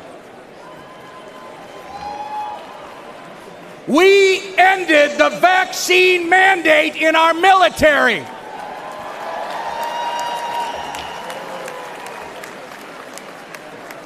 We passed over a dozen bills gutting specific Biden-Harris regulations. We passed the Parents' Bill of Rights. We investigated the Chinese Communist Party. We stopped the D.C. crime bill that would have made our nation's capital simply too dangerous to visit. And we passed the strongest border security bill in decades.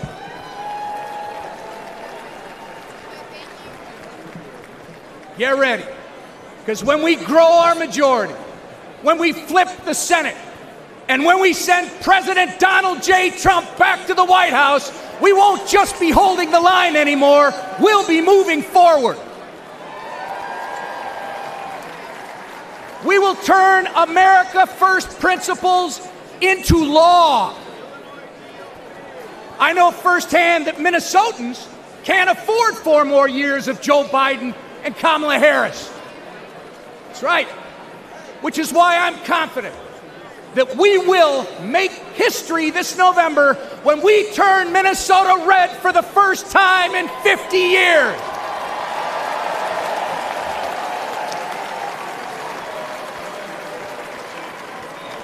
The Democrats' disastrous record on crime, trade, and regulation has ruined the lives of countless Minnesotans. When Minneapolis was in flames and businesses were in ruins, Kamala Harris encouraged and enabled the criminals and the rioters. Oh, it gets worse. She even promoted a fund to release the criminals from jail. It doesn't get reported much in our media, but one criminal Kamala Harris freed in Minneapolis went on to murder a man in St. Paul, Minnesota. Donald Trump stands with the people and the police, our men and women in blue, not with the criminals and the rioters. Donald Trump also fought for Minnesota workers and farmers, fighting back against Chinese trade abuses, ending NAFTA and replacing it with the USMCA. Joe Biden voted for NAFTA and China's entry into the WTO, devastating Minnesota's economy. And Kamala Harris, she opposed tariffs on China.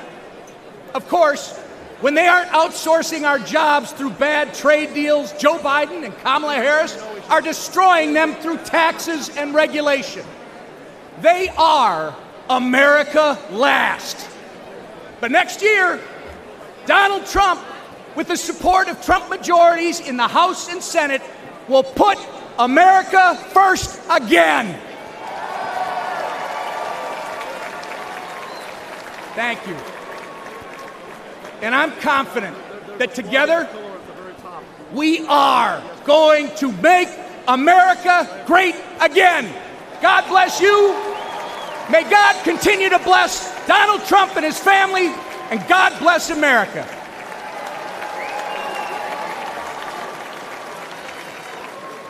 Ladies and gentlemen, please welcome the Majority Leader of the United States House of Representatives, Congressman Steve Scalise of Louisiana.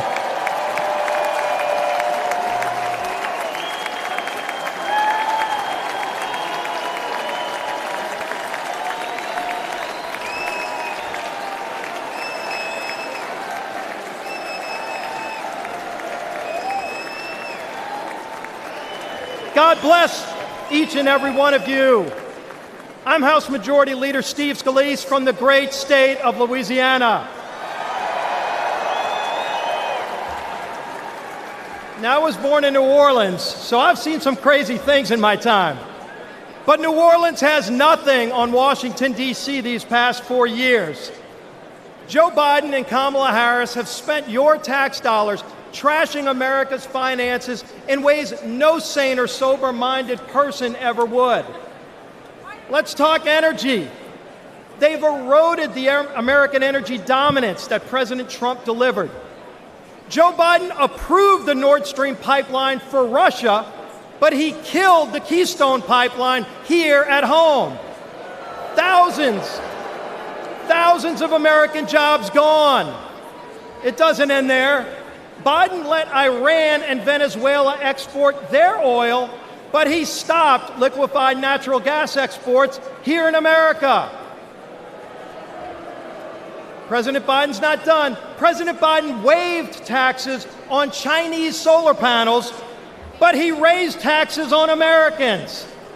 When we elect Donald Trump as our next president and expand our Republican House majority, we will end the Democrats' assault on American energy once and for all.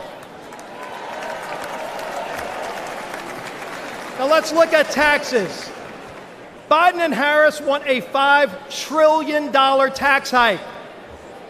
In our first 100 days, President Trump and a Republican majority will make the Trump tax cuts permanent. And yes, we will end taxes on tips and deliver another tax cut for working families. On the border, Biden and Harris opened it up to the entire world. Prisons are being emptied. President Trump and a Republican majority will repass H.R. 2, the strongest border security bill in decades. We will lock down the border, and yes, we will finish building the wall.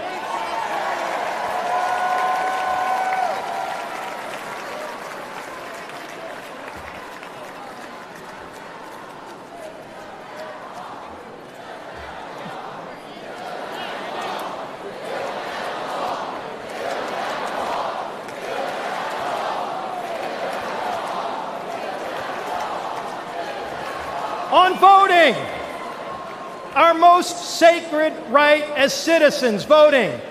Biden and Harris want illegals to vote now that they've opened up the border.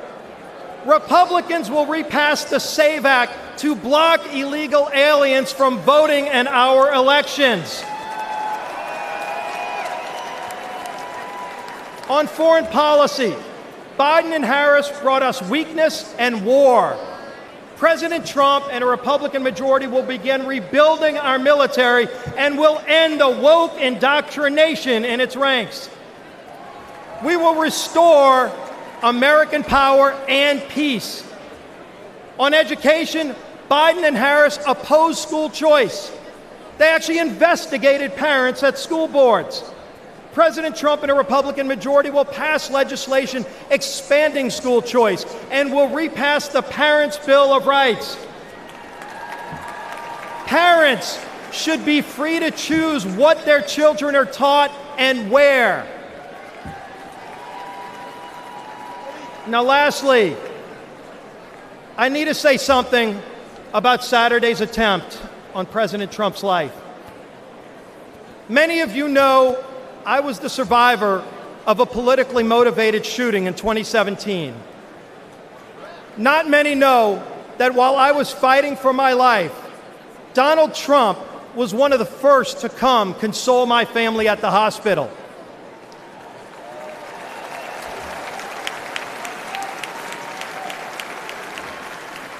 That's the kind of leader he is.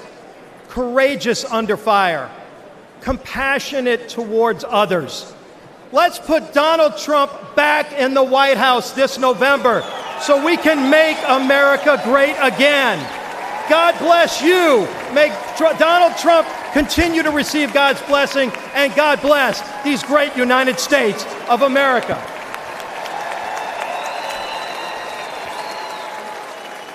Ladies and gentlemen, please welcome the Speaker of the United States House of Representatives, Mike Johnson of Louisiana.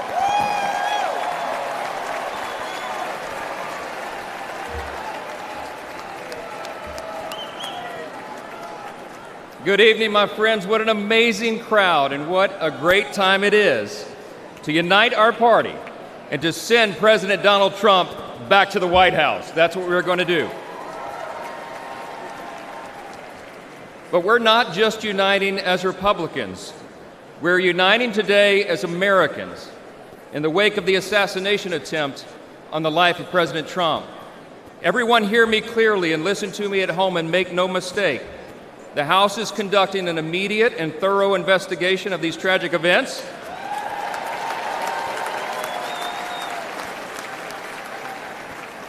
And that work has already begun. The American people deserve to know the truth, and we will ensure accountability. I promise you that. I promise you that. This has always been an important principle to us. We in the Republican Party are the law and order team.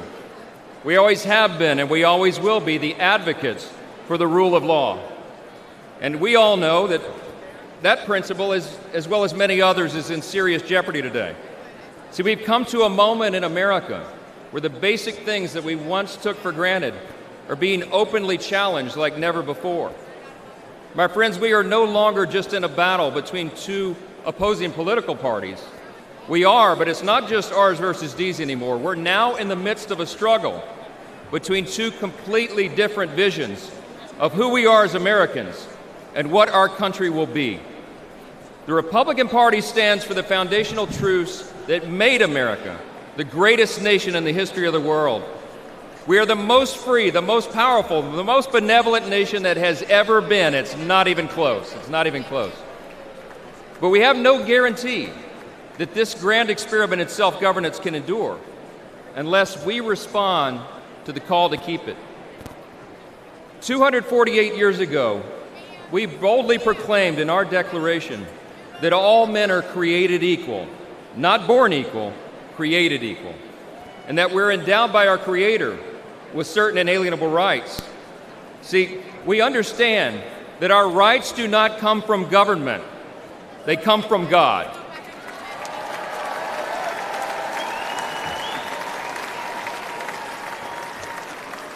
There's another thing that we recognize. We recognize that we are made in His image.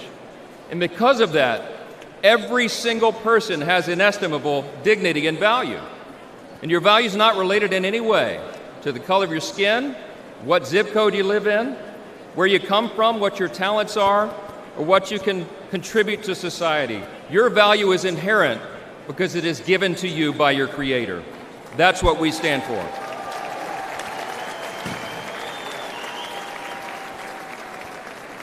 I speak a lot about what I call the 7 core principles of American conservatism. What do we stand for as Republicans, they want to know?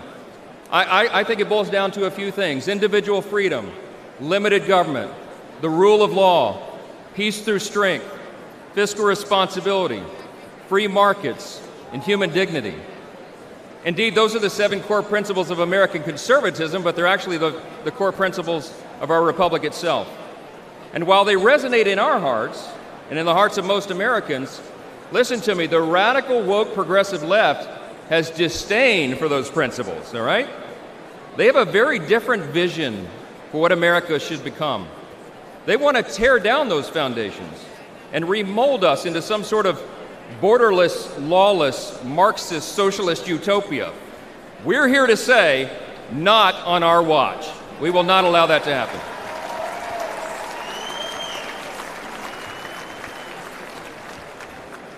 It was just 3 weeks ago that Kelly and I dropped off our oldest son at the Naval Academy. That's right. In 4 years, he'll graduate, and he'll join the 1.3 million active duty service members who bravely defend our country. We're so proud of Jack and all our children, but like most parents today, we're concerned about their future. America can't risk 4 more years of Joe Biden's weakness that has invited so much aggression by our enemies. We can't survive the dramatic increases in violence, crime, and drugs that the Democrats' policies have brought upon our communities. And we cannot allow the many millions of illegal aliens they've allowed to cross our borders to harm our citizens, drain our resources, or disrupt our elections. We will not allow it.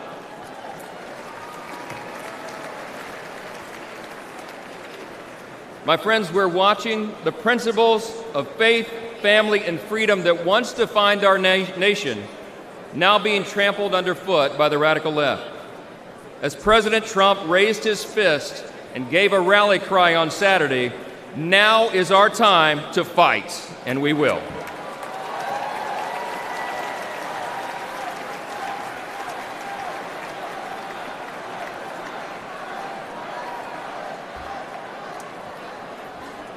We're in a fateful battle of ideas, my friends, and we have to recognize that. But in this battle, and in November, the American people will reject the party of self-destruction, and they will elect the party of peace and prosperity and opportunity. The GOP will grow our House majority, we will take back the Senate, and we will return Donald J. Trump to the White House.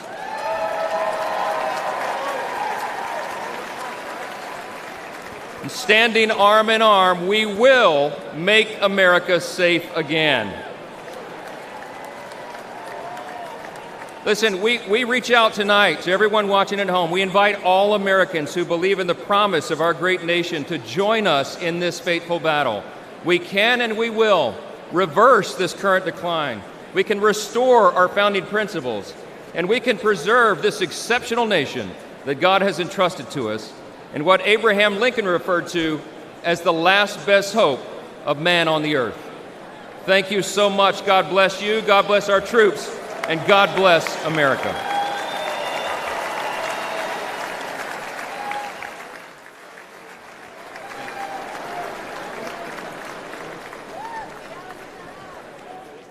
Ladies and gentlemen, now please welcome businessman Vivek Ramaswamy of Ohio.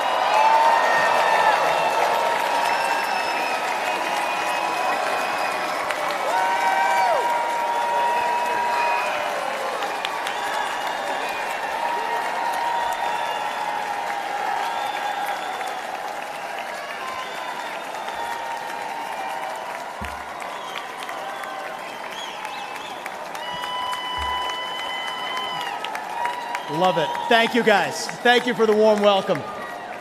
It's good to be back in Milwaukee. This time last year, I was a candidate for U.S. president, and I'm proud to say that I achieved the impossible, which is that most of you actually know how to say my name by now. So thank you for that. It's good to be back. We're in the middle of a national identity crisis right now. Faith, patriotism, hard work, and family have disappeared, only to be replaced by race, gender, sexuality, and climate. But we're not going to win this election just by criticizing the other side. We're going to win this by standing for our own vision of who we really are. What does it mean to be a Republican in the year 2024? What does it mean to be an American in the year 2024? It means we believe in the ideals of 1776. It means we believe in merit, that you get ahead in this country, not on the color of your skin, but on the content of your character and your contributions. It means we believe in the rule of law, and I say this as the kid of legal immigrants to this country. That means your first act of entering this country cannot break the law. That is why we will seal the southern border on day one. Thank you. It means the people who we elect to run the government ought to be the ones who actually run the government, not unelected bureaucrats in the deep state. These are not black ideas or white ideas.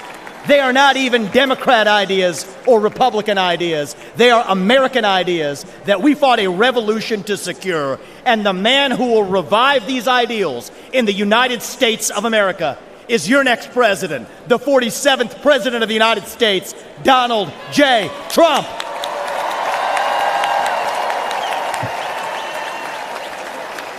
If you want to seal the border, vote Trump. If you want to restore law and order in this country, vote Trump. If you want to reignite the economy in this country, vote Trump. If you want to revive national pride in this country, vote Trump. If you want to make America great again, vote Trump. But there is one more reason I'm going to ask you to vote Trump, and it's the most important one. It's the one the media won't talk about, but it's the truth. Donald Trump is the president who will actually unite this country, not through empty words, but through action. Because you know what? Success is unifying. Excellence is unifying. That's who we are as Americans. That's who we've always been. To those of you watching this at home tonight, I'd like to deliver a message that the media doesn't want you to hear from the Republican Party. Our message to black Americans is this. The media has tried to convince you for decades that Republicans don't care about your communities, but we do. We want for you what we want for every American. Safe neighborhoods, clean streets, good jobs, a better life for your children, and a justice system that treats everyone equally, regardless of your skin color and regardless of your political beliefs.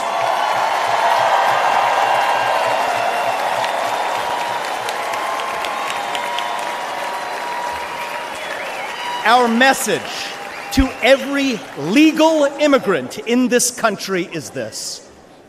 You're like my parents. You deserve the opportunity to secure a better life for your children in America. But our message to illegal immigrants is also this. We will return you to your country of origin, not because you're all bad people, but because you broke the law. And the United States of America was founded on the rule of law.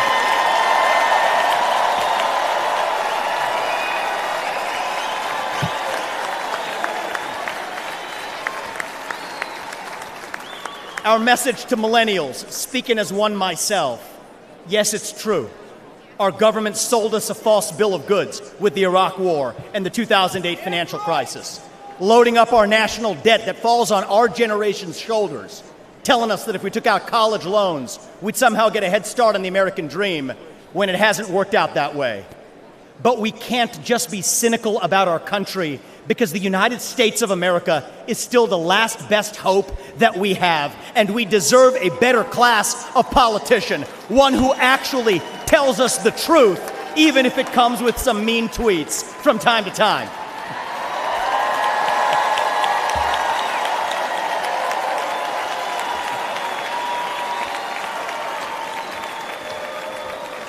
And our message to Gen Z is this: you're going to be the generation that actually saves this country. You want to be a rebel? You want to be a hippie? You want to stick it to the man? Show up on your college campus and try calling yourself a conservative. Say you want to get married, have kids, teach them to believe in God and pledge allegiance to their country. Because you know what? Fear has been infectious in this country, but courage can be contagious too. That too is what it means to be an American. And you know what? If you're at home and you disagree with everything I just said, our message to you is this: we will still defend to the death your right to say it, because that is who we are as Americans. We are the country where we can disagree like hell and still get together at the dinner table at the end of it. That is the America I know. That is the America we miss. We do not have to be ancient Rome. We don't have to be this nation in decline. We can still be a nation in our ascent. A nation whose best days, not in some fake politician way, but in a true way, a nation whose best days are actually still ahead of us. Still on our way to that shining city on a hill, that country where no matter who you are, or where your parents came from, or what your skin color is, or how long your last name is, that you will still get ahead in this country with your own hard work, your own commitment, your own dedication, and that you know what? You are free to speak your mind at every step of the way. That is the American dream. That is what won us the American Revolution. That is what reunited us after the Civil War. That is what won us 2 world wars and the Cold War. That is what still gives hope to the free world. And if we can revive that dream over group identity and victimhood and grievance, then nobody in the world, not a nation, not a corporation, not a virus, not China, is going to defeat us. That is what American exceptionalism is all about. And that is what we will revive this November when we send Donald J. Trump back to the White House. Thank you all. God bless you and your families. And may God bless our United States of America. Thank you. Thank you.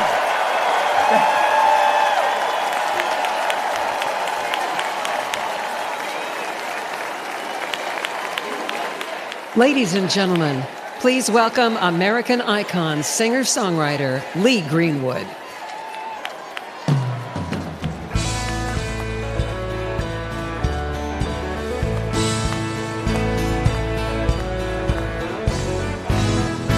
They say love is a gamble, you can win or lose.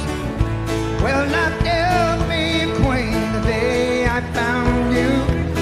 Now the cards are in my favor, oh, and I'm gonna play them right. You're the one I waited for, I'm gonna hold on tight. Hey, holding a good hand, come on. I bet my life on you, I'm not gonna let go. Now that I found a heart that's true, I just want a full house and a little piece of land, and I walk through life holding a good hand. Well, I played the game and I paid the price, and I don't mind saying I've lost once or twice, but there ain't no doubt, hey, that my luck came through. You came along and I reached out for you. Come on, country, holding a good hand. I bet my life on you, I'm not gonna let go. Now that I found a heart that's true, I just want a full house and a little piece of land, and I walk through life holding a good hand. Hey, holding a good hand. I bet my life on you, I'm not gonna let go. Now that I found a heart that's true, I just want a full house and a little piece of land, and I walk through life holding a good hand. Holding a good hand. I bet my life on you, I'm not gonna let go. Now that I found a heart that's true, I just want a full house and a little piece of land, and I walk through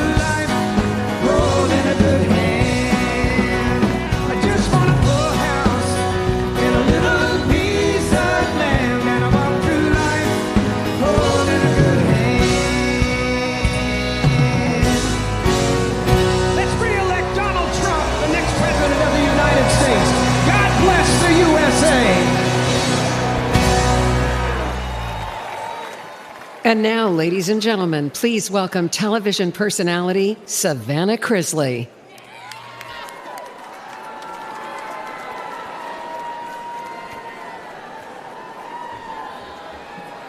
Good evening. 726-00019 and 726-01019. These may be just numbers to you, but to me, they're my whole heart. These numbers are my parents' identification numbers in our federal prison system. My name is Savannah Chrisley, and you may have seen my family on TV, but for the past decade, we've been consumed with a different kind of drama. My family was persecuted by rogue prosecutors in Fulton County due to our public profile. I know, Fulton County, they know how to do it, don't they? Due to our public profile and conservative beliefs.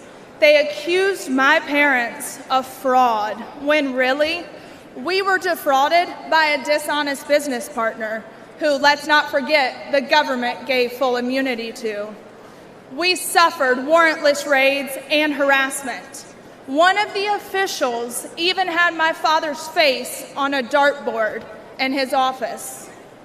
My parents were sentenced to a combined 19 years. I know.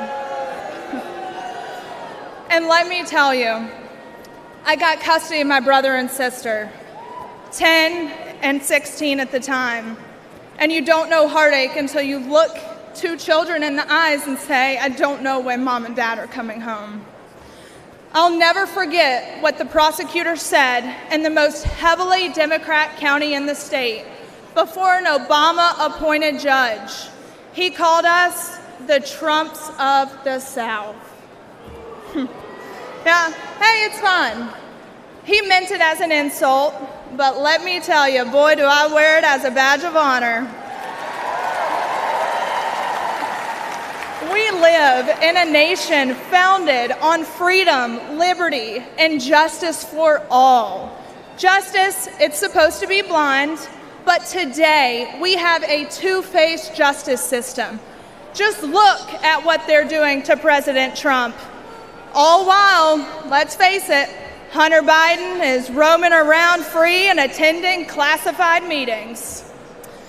And let's face it, look at what they're doing to countless Christians and conservatives that the government has labeled extremist or even worse. Meanwhile, the Democrats are releasing actual violent offenders who have hurt innocent people. A lawyer of mine, Brett Tolman, who's a former U.S. attorney, he told me about a plaque that hangs in the Department of Justice, and it reads, "The hallmark of fairness in the administration of justice is consistency. The only thing consistent about Democrat justice is how they consistently punish their enemies. That's not justice. Look at what they've done to Steve Bannon. I mean, the man should be at home." Proverbs 24:16 says, "For though the righteous fall 7 times, they rise again. But the wicked stumble when calamity strikes." It's about time we start seeing people stumble. We need to rise above the persecution. We need to hold rogue prosecutors accountable. There should be no immunity. We need to expose the Democrats' corruption, and better yet, the Biden family's corruption. And guess what? I know just the man for that job. Donald J. Trump has only one conviction that matters, and that is his conviction to make America great again. Thank you, and God bless America.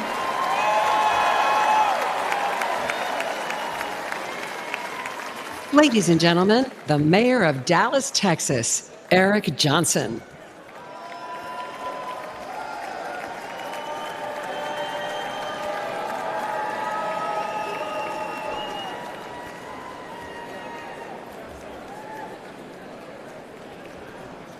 "4 years ago, progressive activists stood on my front lawn with the stated goal of intimidating my family.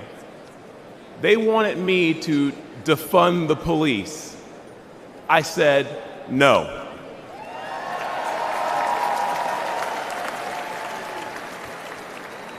Folks, I grew up in high crime neighborhoods. What we wanted was more and better policing, not less. As mayor, I knew we needed to increase support for our police department and prioritize violent crime reduction. I'd been a Democrat my entire life, albeit a conservative one. But when those activists tried to scare my kids, my fellow Democrats were silent. It was Republicans who offered their support both privately and publicly.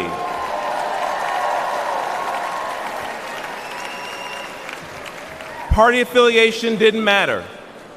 They cared about doing what was right. Today, I'm the proud Republican mayor of Dallas, Texas.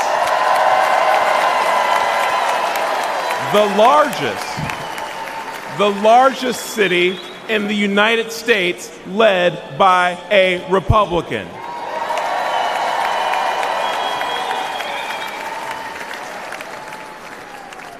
I wanted to say I didn't leave the Democrat Party because they left me first, but the truth is, on matters of public safety, the Democrats were never actually there for me, for Dallas families, or for the American people.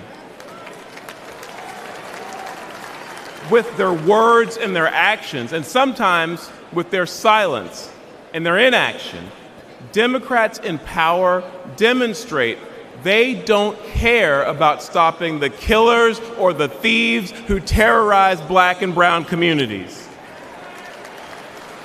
They don't care about securing our border. And they don't care about dangerous homeless encampments. No, the heart of today's woke Democrat Party is with the criminals, not with their victims. Democrats are good at using safe words, but terrible at building safe neighborhoods and safe cities. But there is a better way. Dallas bucked national trends and achieved a remarkable 3 straight years of violent crime reduction. Today, Dallas is viewed as America's safest large city, and Republicans lead 11 of the top 15 safest cities.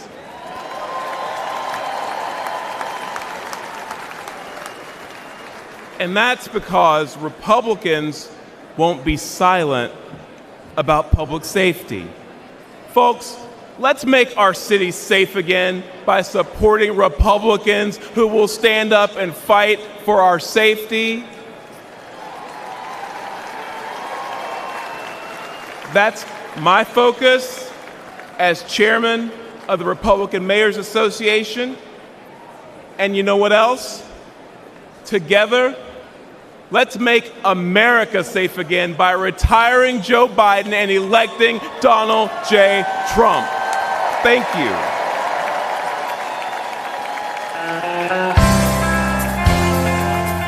Ladies and gentlemen, please welcome Vice Presidential nominee, Senator J.D. Vance.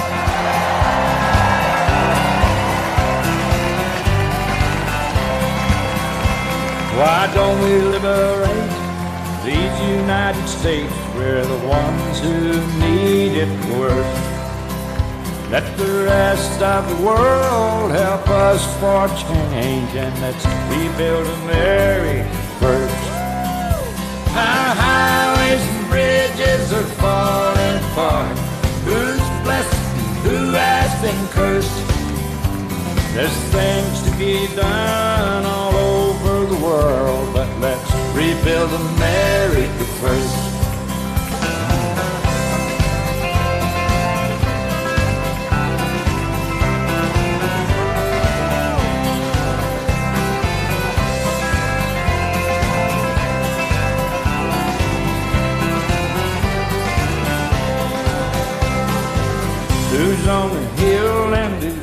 too bad. Who's in charge of it all? God bless the Army and God bless our liberty. That comes the rest of it all. Yeah, the men in position are backing away. Freedom is stuck in reverse. Let's get out of Iraq, get back on the track, and let's rebuild America first.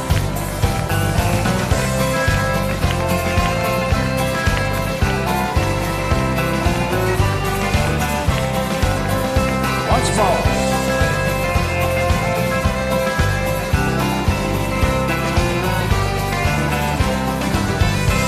Why don't we liberate these United States? We're the ones who need it the most. You think I'm blowing smoke? Boys, it ain't no joke. I make 20 trips a year coast to coast.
yourself off the ground. I said, young man, 'cause you're in a new town. There's no need to be unhappy, young man.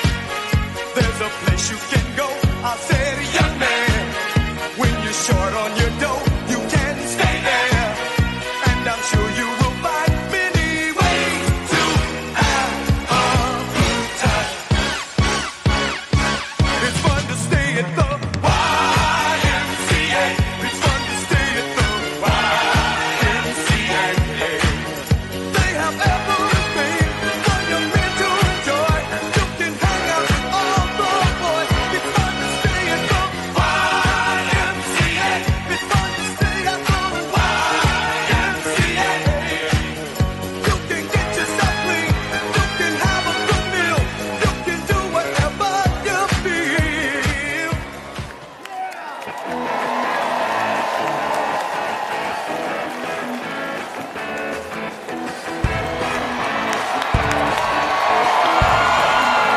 Ladies and gentlemen, please welcome the next President of the United States, President Donald J. Trump.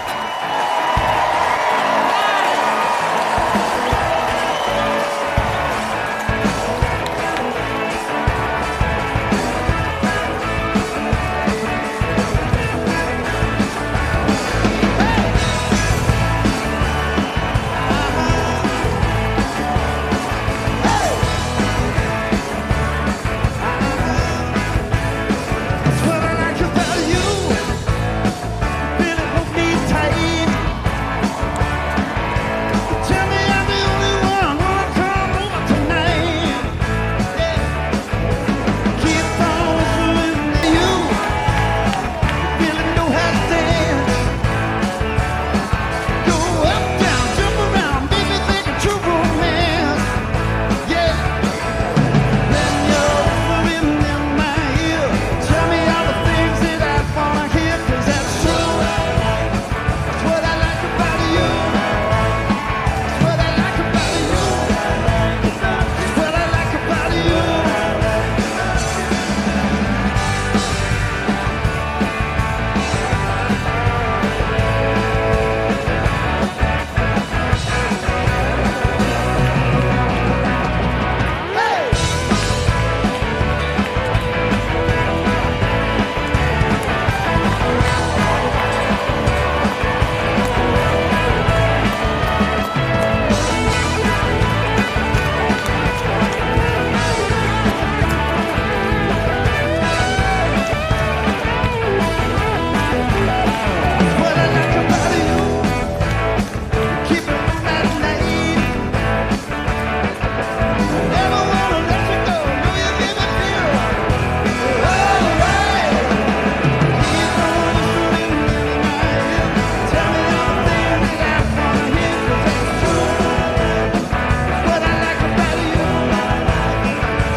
This is the man responsible for your family's safety. And he's failed you terribly. Biden made one of the worst mistakes of any president in history when he told illegals to come here and surge our border. I would, in fact, make sure that we immediately surge to the border. And surge they did. 10 million, more than the population of 40 U.S. states. And Biden's open border became an open invitation for violent Venezuelan gang members, sex traffickers, and now confirmed, ISIS terrorists entered through Biden's wide-open southern border, putting America on high alert for an attack, and your family at great risk. We immediately surge to the border. But it gets even worse. Biden's incompetence has led to a horrific 300,000 Americans now dead. Not from a nuclear bomb, but from lethal fentanyl brought in through Biden's wide-open border. And on Biden's watch, enough illegal fentanyl has crossed our borders to kill every single American. That's terrifying. This weak man has been great for the Mexican drug cartels, while being a death sentence for over 300,000 Americans, including young children. That's approaching the number of soldiers that were killed in World War II. Yet what's Biden's message? Surge to the border. The Biden surge has also led to a surge in violent crimes committed by illegal migrants. Horrific crimes. Murders. Gang attacks against our police. Child sex crimes. And the brutal killing of a nursing student on her college campus. Countless families will never forget the pain and tragedy. And America should never forget who was responsible.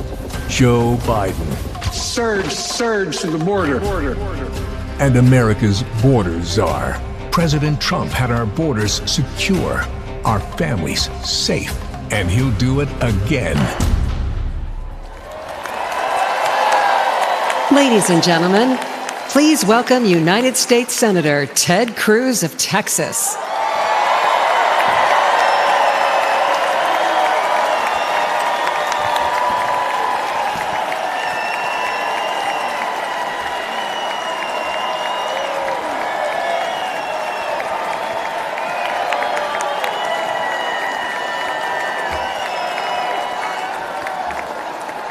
God bless Donald J. Trump.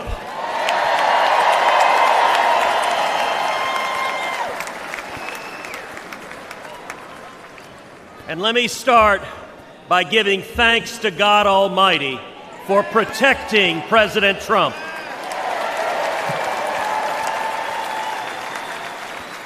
And for turning his head on Saturday as the shot was fired.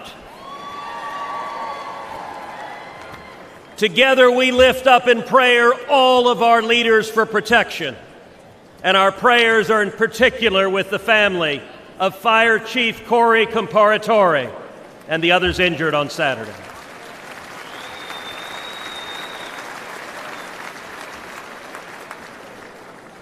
Never before has an election mattered so much. We are facing an invasion on our southern border. Not figuratively, a literal invasion. 11.5 million people have crossed our border illegally under Joe Biden. Look around you. This arena holds about 18,000 souls. Now imagine 639 arenas just like this, filled to the brim. That is 11.5 million people, larger than all but 8 states in the nation. But the numbers don't show us the true price that our country is paying. Every day, Americans are dying. Murdered, assaulted, raped by illegal immigrants that the Democrats have released. Teenage girls and boys wearing colored wristbands are being sold into a life of sex slavery. This is evil and it's wrong. And it is happening every damn day. Think of Kate Steinle. She was 32, walking with her father on a San Francisco pier when a bullet tore through her heart. The man who fired that gun, he'd been deported 5 times. Every damn day. Think of Laken Riley. Just 22 years old, a nursing student with dreams of healing others. She went for a jog and never came home. Her life taken by someone who should have never been here. Every damn day. Or Rachel Marin, a beautiful mother of 5, raped and murdered in suburban Maryland by an illegal immigrant the Democrats released every damn day. Or Jocelyn Nungary, only 12 years old. It was just 1 month ago today that she was brutally raped and murdered in Houston by 2 men who were supposed to be detained and monitored, but instead released and allowed to roam free. Every damn day. These aren't just stories or statistics. They're our daughters, our sisters, our friends. The families don't care about the empty numbers. They care about the empty chairs at the dinner table, about the voices they'll never hear again, about the laughter lost, and about the dreams that will never be fulfilled. I've sat with these families in living rooms where the silence is so loud that it hurts, where photo albums are opened with trembling hands. How did we get here? It happened because Democrats cynically decided they wanted votes from illegals more than they wanted to protect our children.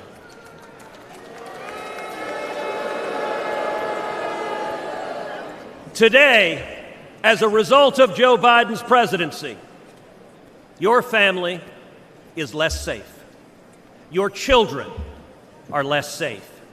The country is less safe. But here's the good news. We can fix it. And when Donald Trump is president, we will fix it.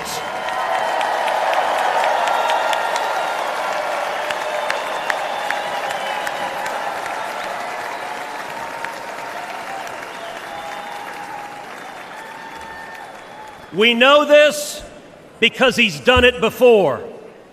I know this because I worked hand in hand with President Trump to secure our border, and we achieved the lowest rate of illegal immigration in 45 years.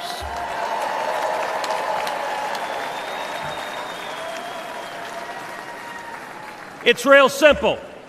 He's done it before, and he'll do it again. So tonight, I speak for Kate and Laken and Rachel. Tonight, I speak for Jocelyn. And let us go forward together and keep our sacred oath to defend the Constitution and to protect the American people. Let us secure our borders, enforce our laws, protect our children, and restore the future.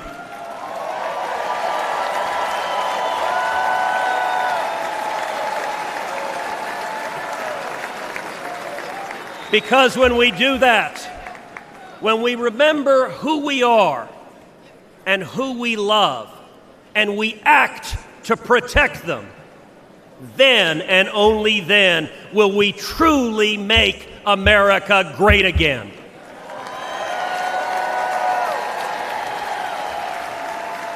Thank you. God bless Texas, and God bless the United States of America.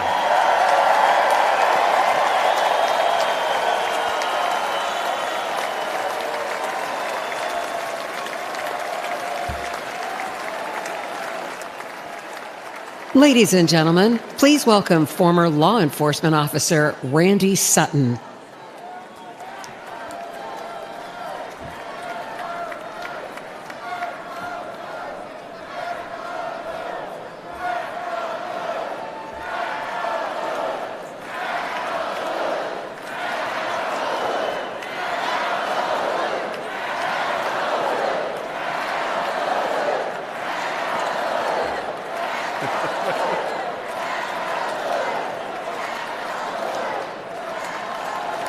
Thank you. Thank you for that. Thank you for that. Hello, America. My name is Randy Sutton, a police lieutenant. I was a police officer for 34 years.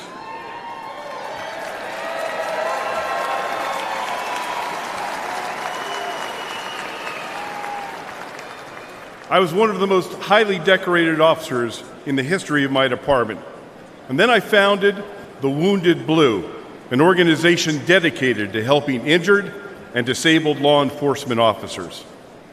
I've dedicated my life to law enforcement. And I'm here to tell you one thing, America. Donald Trump is the best friend we will ever have.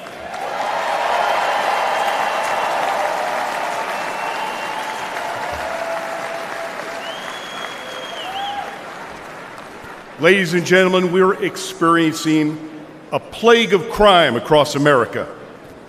The endless tsunami of illegal aliens, no consequences for violent crime, the abuse of our criminal justice system. It's all made America more dangerous than ever before. Police are the thin blue line between criminal predators and their victims. Donald Trump and Republicans stand that line with our police. Joe Biden and Kamala Harris, well, they stand with the criminals. The last few years have been devastating for our police. The war on cops is very real, and it's getting Americans killed. Last year alone, more than 70,000 law enforcement officers were physically assaulted. They were shot, they were stabbed, they were beaten, they were hit with bricks, and in the last 5 years, 1,834 made the ultimate sacrifice and gave their lives in the line of duty. But all of this will end on the day we elect Donald J. Trump president.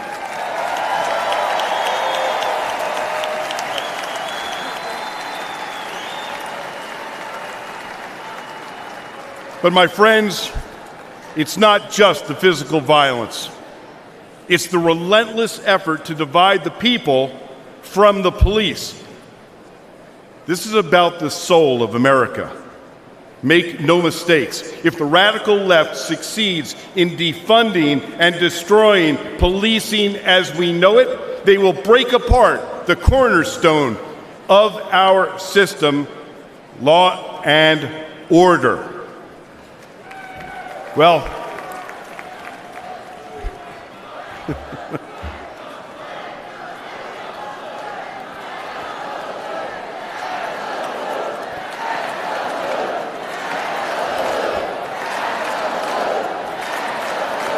amazing. Thank you.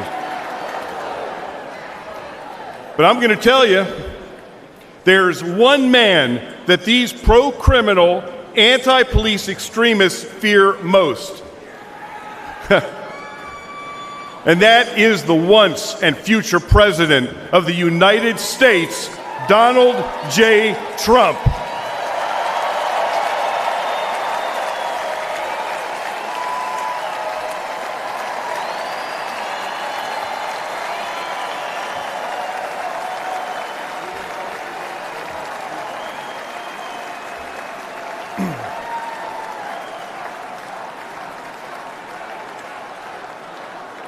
Before I finish my remarks, I want to do one thing, and that is salute our president.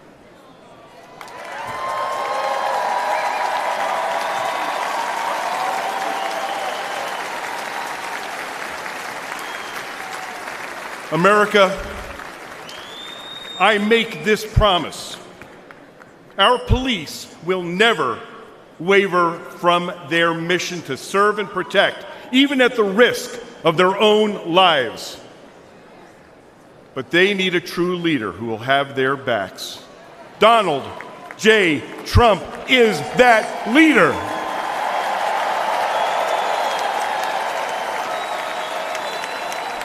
Thank you. May God bless you. May God bless those that walk the line, and may God bless America.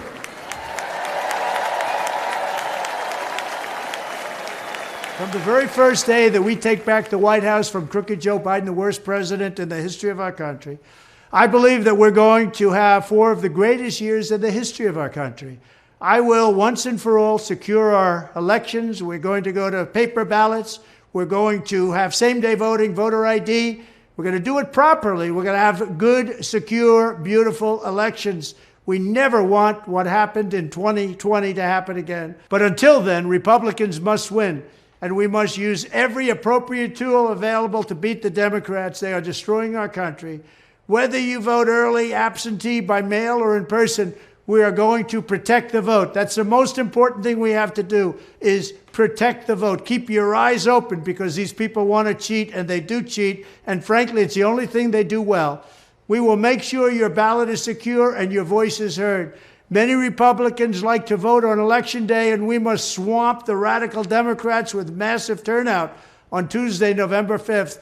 The way you win is to swamp them. If we swamp them, they can't cheat. It just doesn't work out.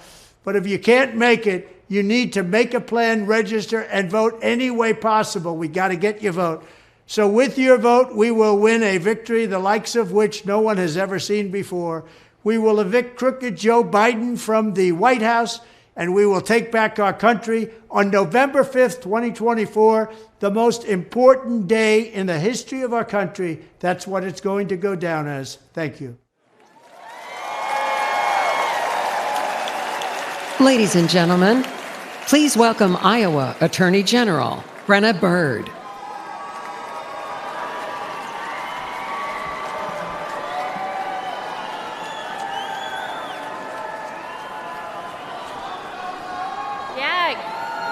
Good evening, Milwaukee. My name is Brenna Bird, and I am the Attorney General of the great state of Iowa.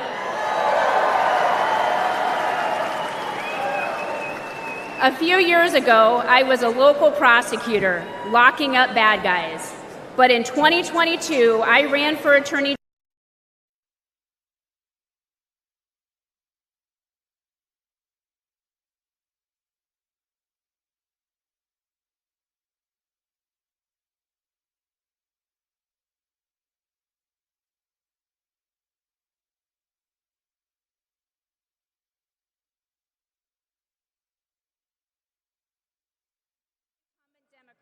who was first elected when I was just 2 years old.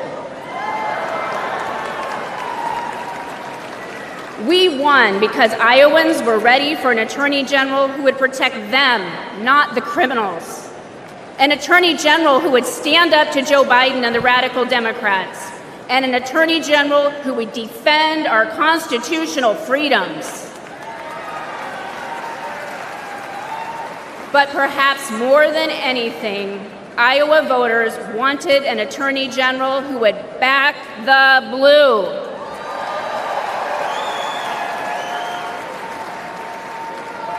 Unfortunately, Democrats like Joe Biden and Kamala Harris have made life miserable for law enforcement.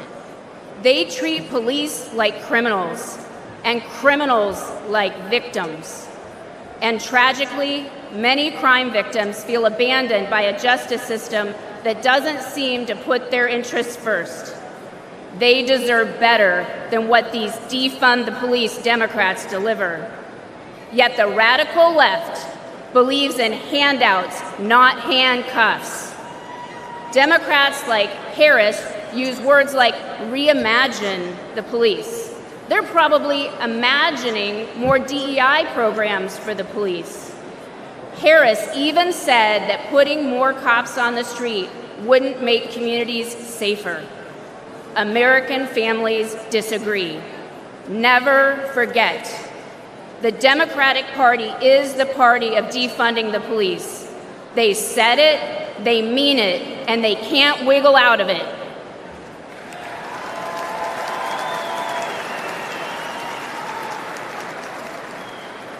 Republicans get justice for victims, and we put criminals where they belong, in jail. That's why we need to elect President Donald J. Trump. President Trump knows that keeping Americans safe isn't a 10 a.m. to 4 p.m. job. And rank and file cops know that President Trump, he has their back. It touched our hearts when earlier this year, President Trump attended the wake of a fallen New York City police officer. We all owe heroes like Officer Jonathan Diller a debt we can never repay. President Trump knows this, and he shows his gratitude. Joe Biden was also in New York City that day, but instead of honoring our heroes, he attended a glitzy fundraiser with Barack Obama and Bill Clinton. None of them went to pay their respects.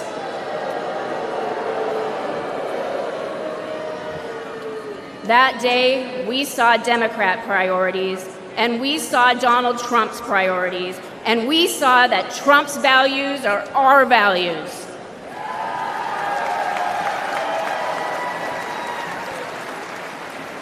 I urge everyone listening to stand with law enforcement and vote to make America safe again. I urge you to vote for Donald Trump on November 5th. Thank you, Milwaukee, and God bless you.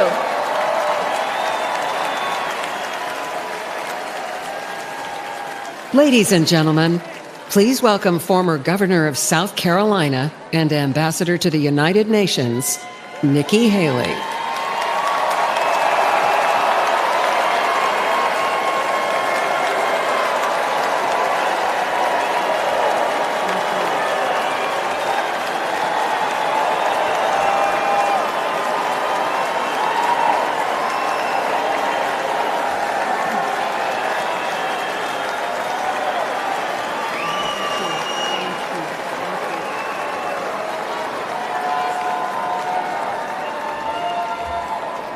My fellow Republicans,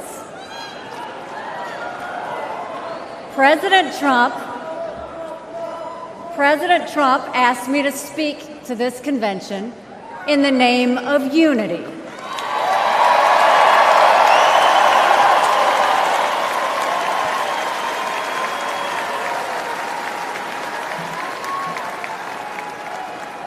It was a gracious invitation, and I was happy to accept.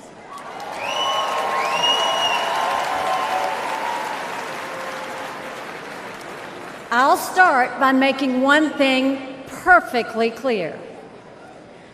Donald Trump has my strong endorsement, period.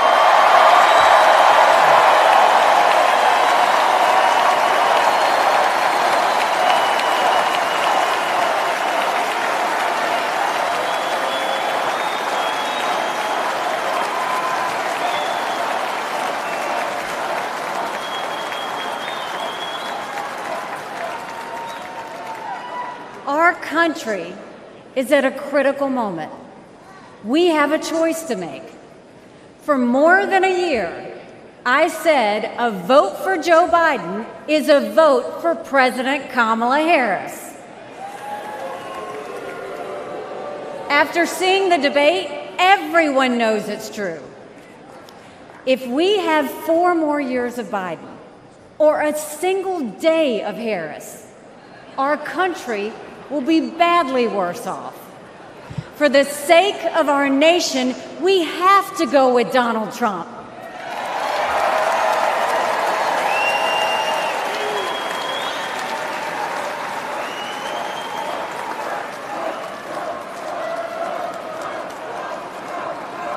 But there's more to it than that. We should acknowledge that there are some Americans who don't agree with Donald Trump 100% of the time. I happen to know some of them. And I want to speak to them tonight.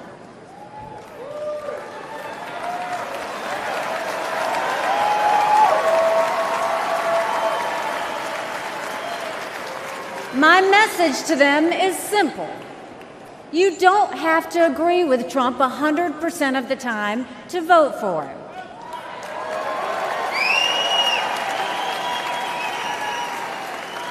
Take it from me, I haven't always agreed with President Trump. But we agree more often than we disagree.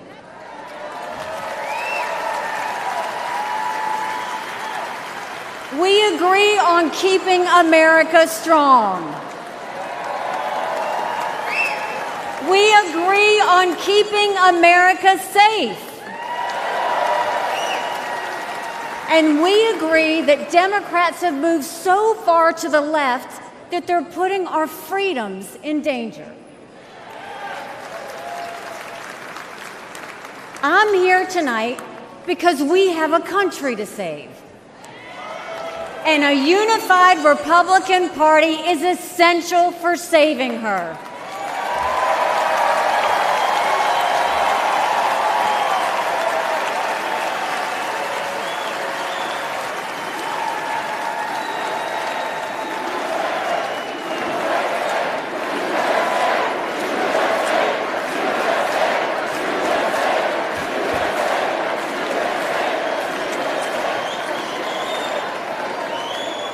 For those who have some doubts about President Trump, I want to tell you a few things about the Commander-in-Chief I know and worked with.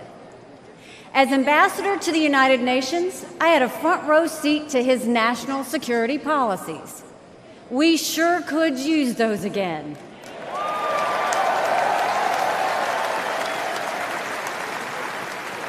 Think about it. When Barack Obama was president, Vladimir Putin invaded Crimea. With Joe Biden as president, Putin invaded all of Ukraine. But when Donald Trump was president, Putin did nothing. No invasions.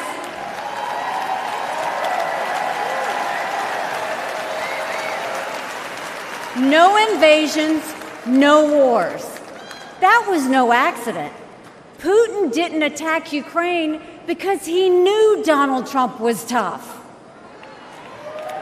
A strong president doesn't start wars. A strong president prevents wars.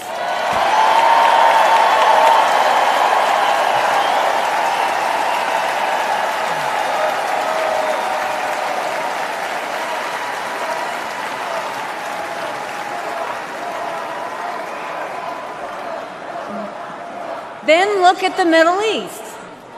Every problem in that part of the world can be laid at the feet of Iran.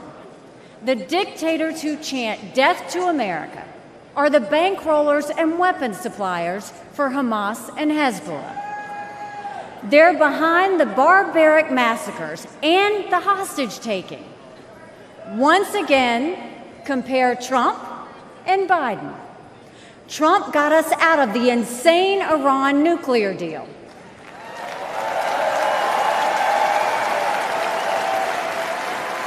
He imposed the toughest sanctions ever on Iran.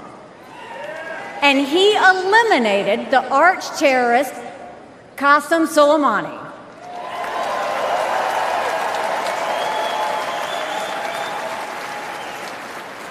Iran was too weak to start any wars. They knew Trump meant business, and they were afraid. And then there's Joe Biden.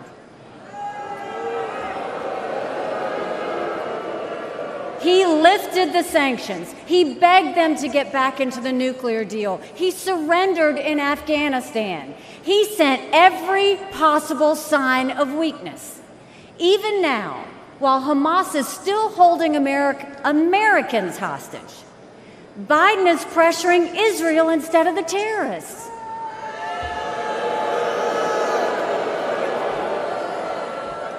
Between Israel and Hamas, Donald Trump is clear about who is our friend and who is our enemy.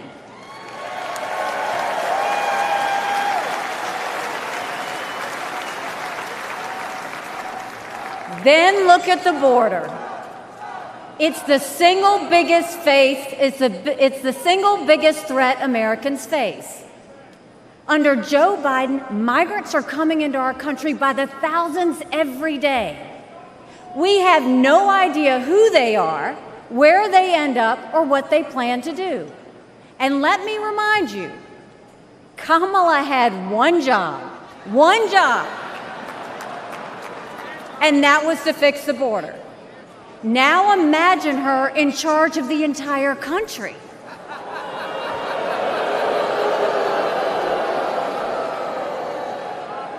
Under Donald Trump, we didn't have the border disaster we have today, and we won't when he is president again.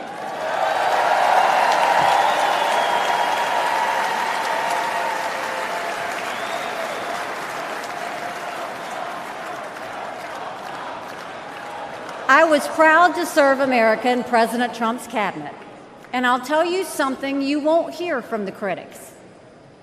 He appreciated advice and input. Americans were well served by his presidency, even if they didn't agree with him on all things. Now, to my fellow Republicans, we must not only be a unified party, we must also expand our party.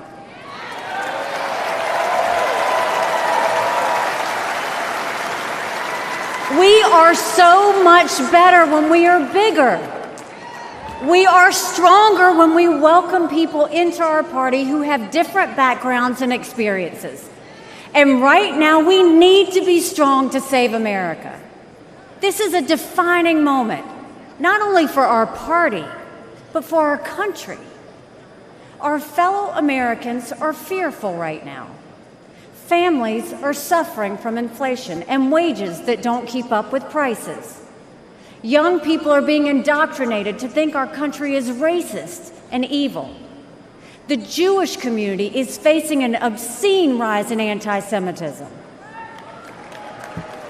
Too many minorities are trapped in communities devastated by crime. Our foreign enemies win when they see Americans hate each other. They see that today, whether it's on college campuses or in a field in Butler, Pennsylvania.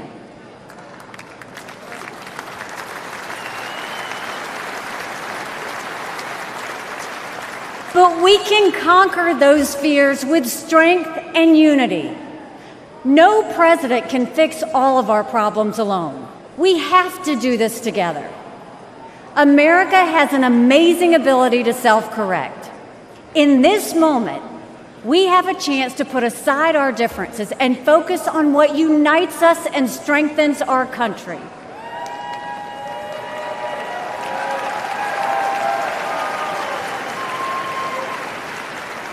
Let us join together as a party.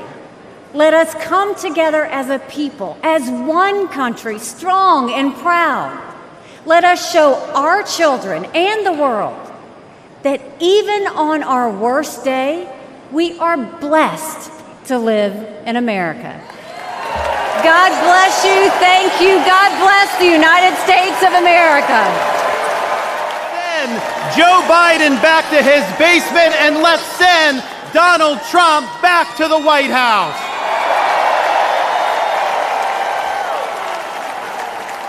Life was more affordable when Donald Trump was president. Our border was safer under the Trump administration, and our country was respected when Donald Trump was our commander-in-chief. Joe Biden has failed this nation. As a veteran, I was appalled when 13 of our service members were killed in Afghanistan due to Joe Biden's dereliction of duty. As a citizen, as a husband, and as a father, I am alarmed that the current president of the United States lacks the capability to discharge the duties of his office. Our enemies do not confine their designs to between 10 a.m. and 4 p.m. We need a commander-in-chief who can lead 24 hours a day and 7 days a week. America cannot afford 4 more years of a weekend at Bernie's presidency. But let's be honest. Let's be honest here. Biden is just a figurehead. He's a tool for imposing a leftist agenda on the American people. They support open borders, allowing millions and millions of illegal aliens to pour into our country and to burden our communities, but just don't send any to Martha's Vineyard, then they get really upset.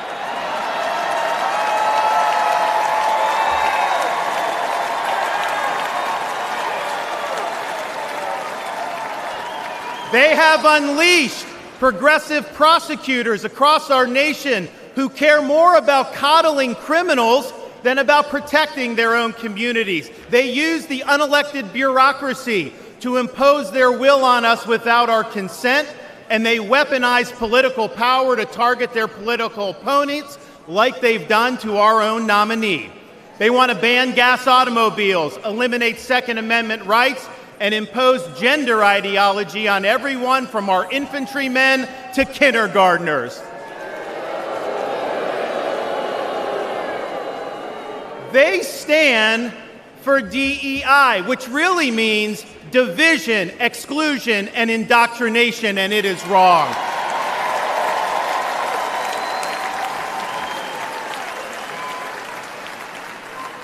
They mandated that you show proof of a COVID vaccine to go to a restaurant, but they oppose requiring proof of citizenship to cast a vote.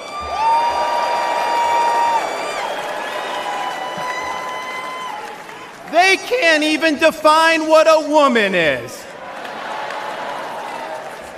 Now, Donald Trump stands in their way, and he stands up for America. Donald Trump has been demonized, he's been sued, he's been prosecuted, and he nearly lost his life. We cannot let him down, and we cannot let America down.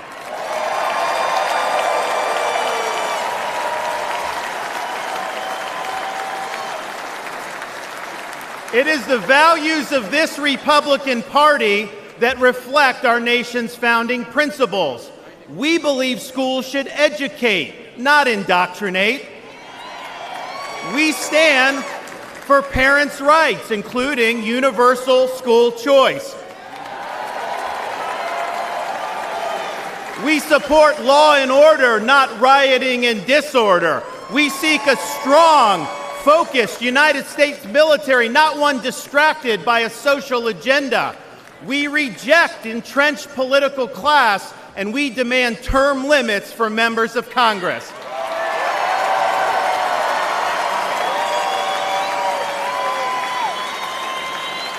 We stand for fiscal sanity, for low taxes, and for reduced debt. We seek to reclaim the constitutional government as envisioned by our founding fathers by bringing the administrative state to heel once and for all. We believe that you must be a citizen in order to vote, and that photo ID should be required before casting a ballot.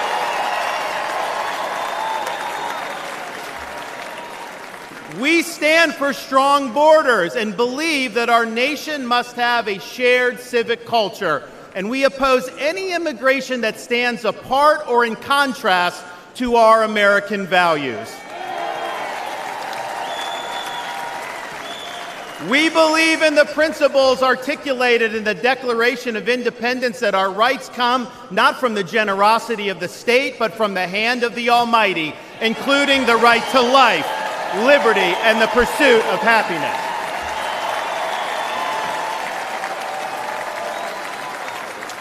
Now, none of this is easy, but it can be done. For decades, my home state saw elections determined by razor-thin margins. Today, due to bold leadership, the Democratic Party lies in ruins. The left is in retreat. Freedom reigns supreme. The woke mind virus is dead, and Florida is a solid Republican state.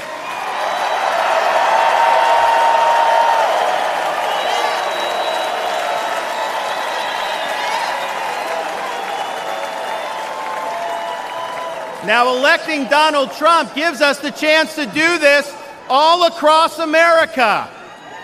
And we have a responsibility to step up and make it happen. We have a responsibility to preserve what George Washington called the sacred fire of liberty. This was a fire that burned in Independence Hall in 1776 when 56 men pledged their lives, their fortunes, and their sacred honor to establish this nation. It's a fire that burned at a cemetery in Gettysburg, Pennsylvania, when our nation's first Republican president pledged this nation to a new birth of freedom. It's a fire that burned at the foot of the Berlin Wall in 1987, when our nation's 40th president stood in front of that wall and said, "Mr. Gorbachev, tear down this wall."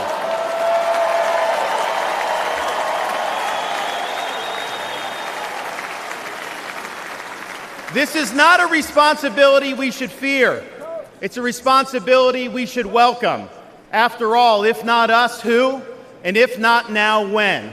Let's make the 45th President of the United States the 47th President of the United States.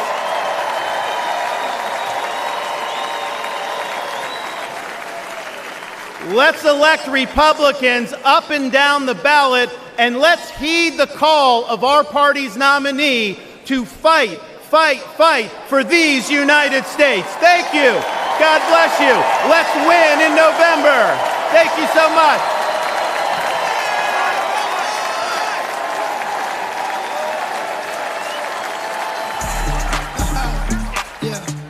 It's the mayor of Magaville, baby. Hey, you know who we voting for? We voting Donald Trump, baby. America needs saving. America needs saving. We voted Trump, baby. November 5th, we going crazy. November 5th, we going crazy.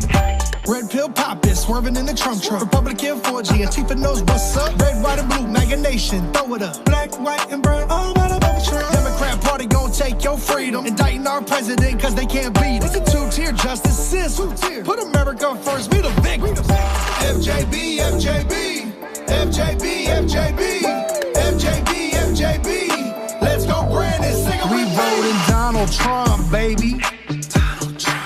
America needs saving. America needs saving. We voted Trump, baby. November 5th, we going crazy. November 5th, we going crazy.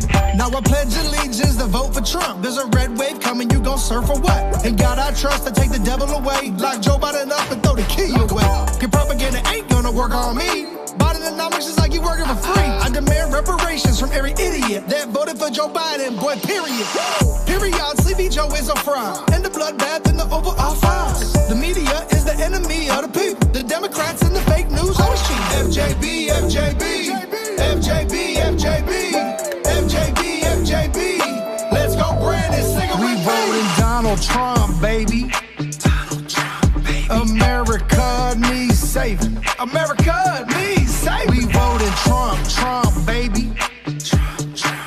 November 5th, we going crazy. November 5th, we going crazy.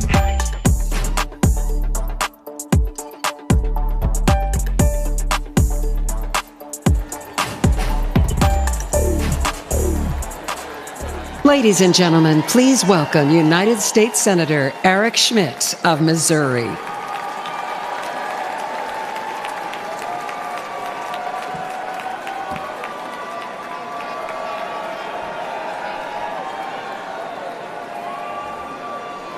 Hello, Milwaukee. Hello, America. I'm Eric Schmitt from the great state of Missouri, the Show Me State.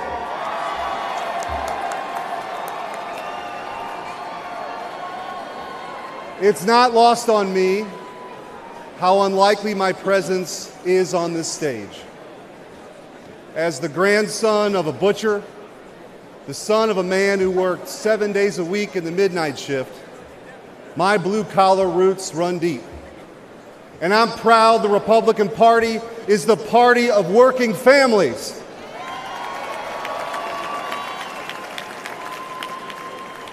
Missouri is home to cities named Liberty and Independence, and towns called Freedom and Defiance. So it should come as no surprise that we are sick and tired of Joe Biden and Kamala Harris. And I am here with a simple message.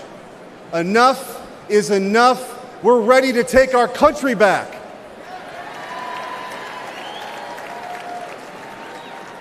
Under Joe Biden, the rule of law has disintegrated. Crime is rampant. Our communities are under siege, and our brave law enforcement officers are constantly being vilified.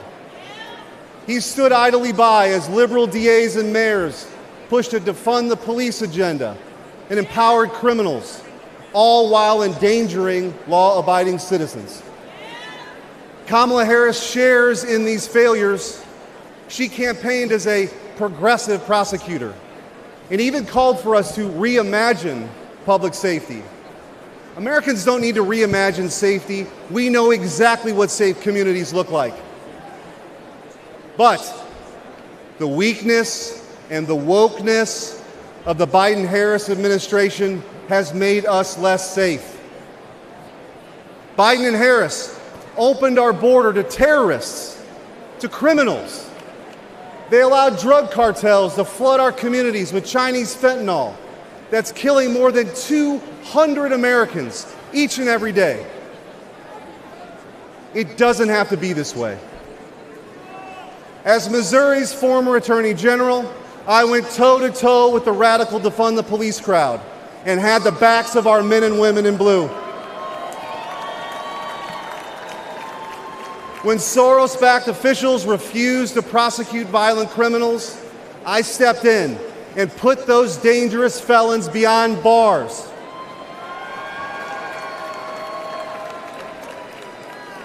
And I know President Trump will do the same. He'll restore law and order. He'll unapologetically back the blue. And President Trump will secure the border once and for all.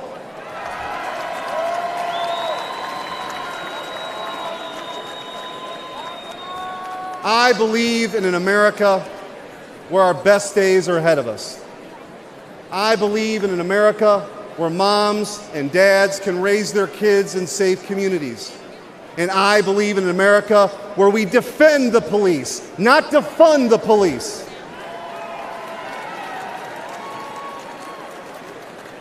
President Trump will make that dream a reality. And that's why we need him back in the White House.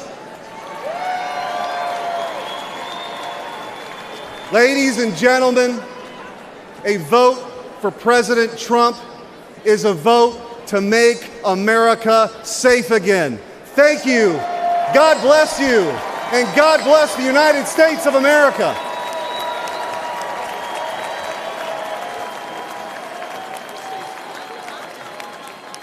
Ladies and gentlemen, please welcome United States Senator Tom Cotton of Arkansas.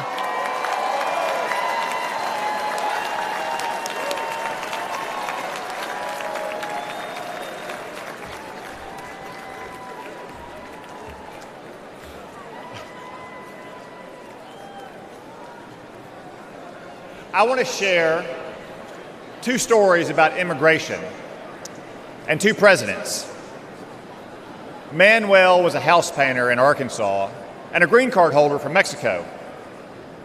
He couldn't vote in 2020 yet, but his family could. Manuel proudly told his contractor that they had just cast their first votes for president. For whom? Donald Trump, of course.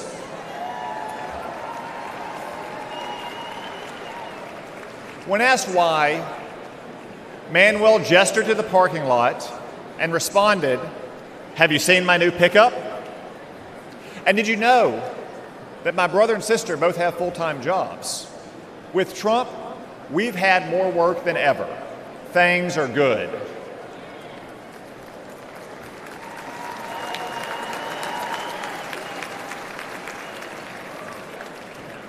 Manuel became a citizen last year, and he's excited to vote for the first time for Donald Trump.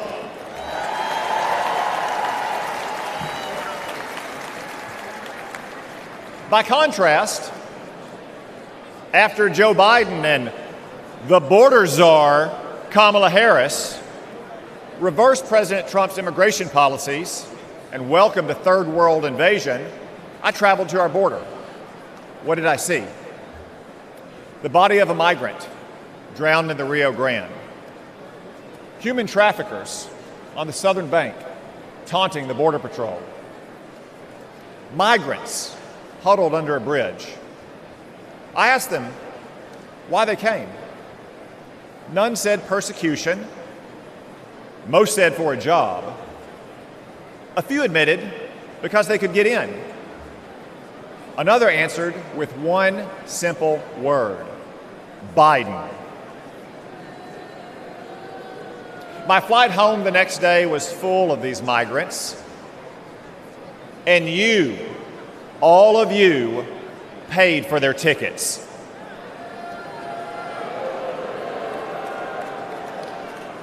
That's our choice.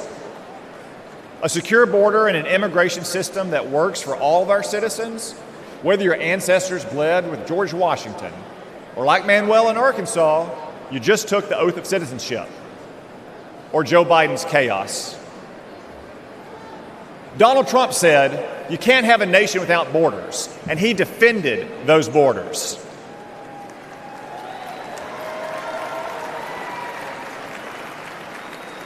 Joe Biden thinks borders are racist. Donald Trump will secure our border once again.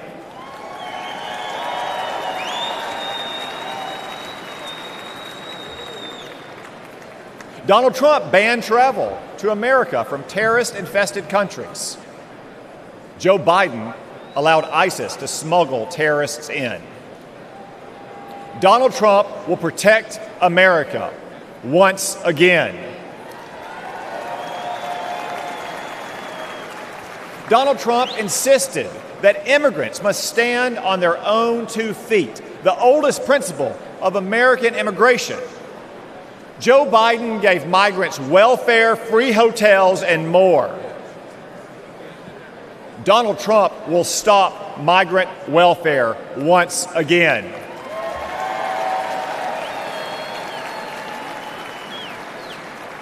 Donald Trump ended bogus asylum claims. Joe Biden created an app to let illegals schedule their arrival. Seriously. Donald Trump will stop this migrant fraud once again. Donald Trump cracked down on hiring illegals. Joe Biden let illegals take American jobs. Donald Trump will protect America's workers once again. So what choice will we make? Will we choose Joe Biden, open borders, amnesty, and chaos? No, of course not. We'll choose Donald Trump and his record of security, prosperity, and stability.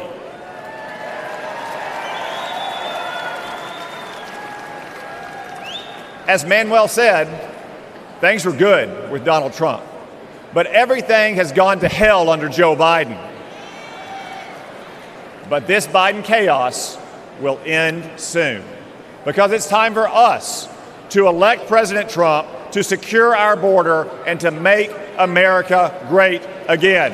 Thank you all. God bless you. God bless the United States of America.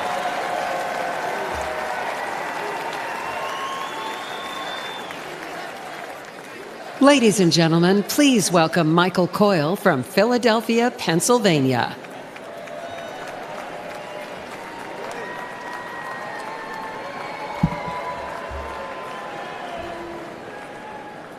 Good evening, Milwaukee.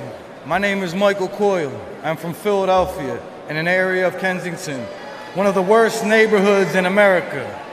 Kensington has long struggled, but in the last few years, things have gotten much worse. Our streets are plagued by drugs. You'll find human feces in front of your business or someone lying dead on your front steps. Politicians say nice things or clean up the streets for a couple weeks in an election year or when someone famous visits, or even when there's bad news.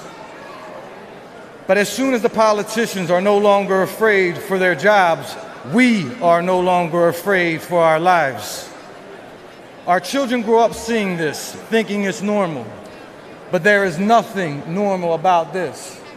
This should not be the norm happening in the richest nation on earth. As a dad and small business owner, I had to do something.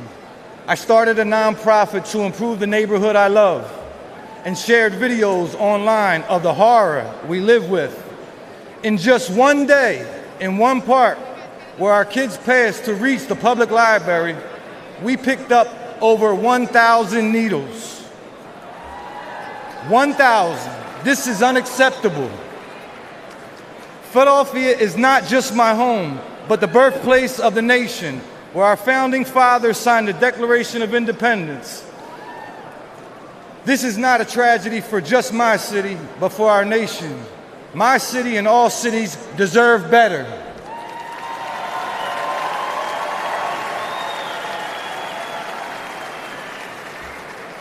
Joe Biden and Kamala Harris are the ones who opened our southern border and allowed Chinese fentanyl to pour in unconditional. And life is only getting worse. Philadelphians aren't dying off fentanyl. They are dying off fentanyl as well. They are now using something called tranq, which is literally rots the flesh of the users. Do you know what the smell of rotting flesh smells like? The people of my city do. In Donald Trump, I see a leader who will end the urban nightmare.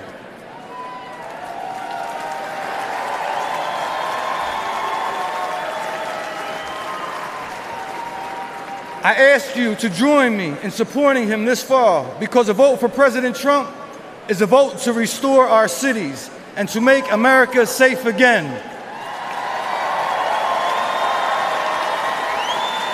Thank you. Kensington Beach for Trump.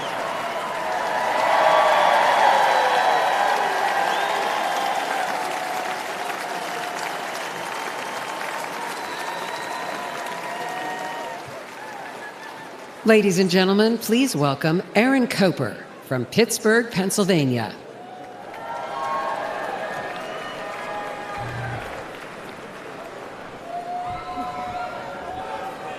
That's right.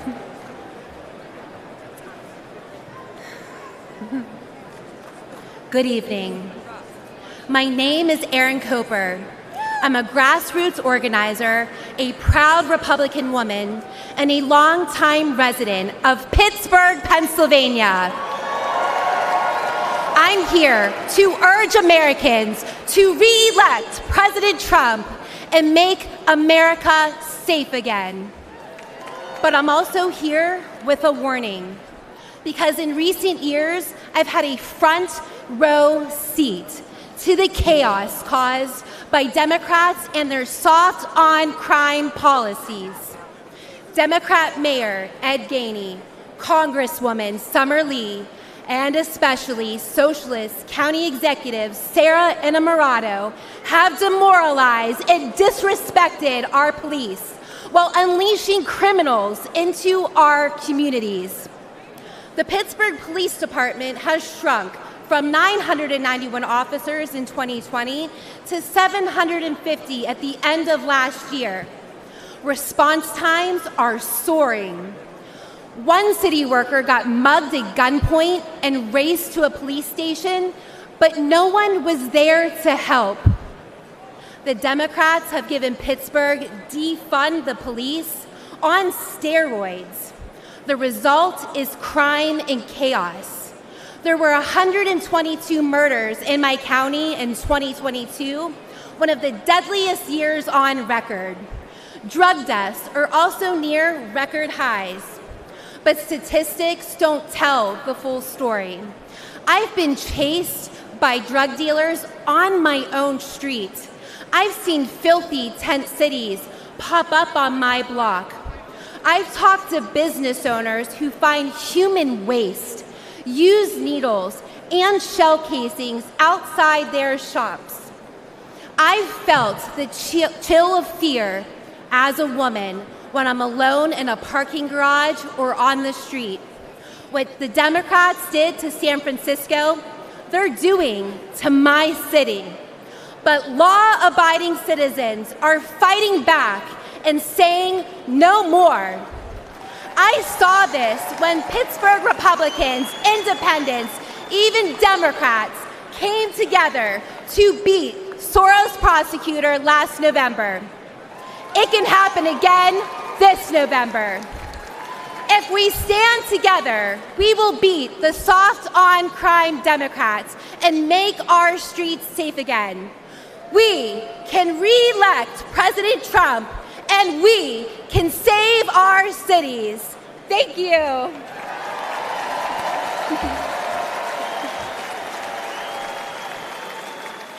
Ladies and gentlemen, please welcome American mom and funder.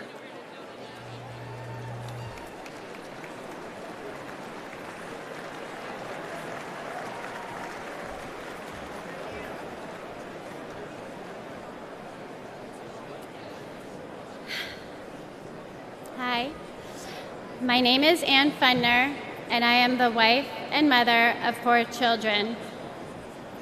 I'm standing here today to share the tragic reality of open borders. I'm here to share the story of my firstborn son, my everything, my Weston. My family and I were living in Southern California when President Biden took office and opened our borders. My Weston was 15. He was an amazing big brother to his 3 younger siblings. Weston attended church twice a week, played football and hockey, and he loved to surf. He had a big heart, and he lived to make people laugh. He had so many good friends. And I was always vigilant to be the best mother that I could be. I was room mom, school ambassador, and I attended all of his sports. We had family dinners and barbecues at the beach. And like most teenagers, Weston wanted to fit in. And in a moment of peer pressure, he tried something that someone gave to him, and it took my baby's life.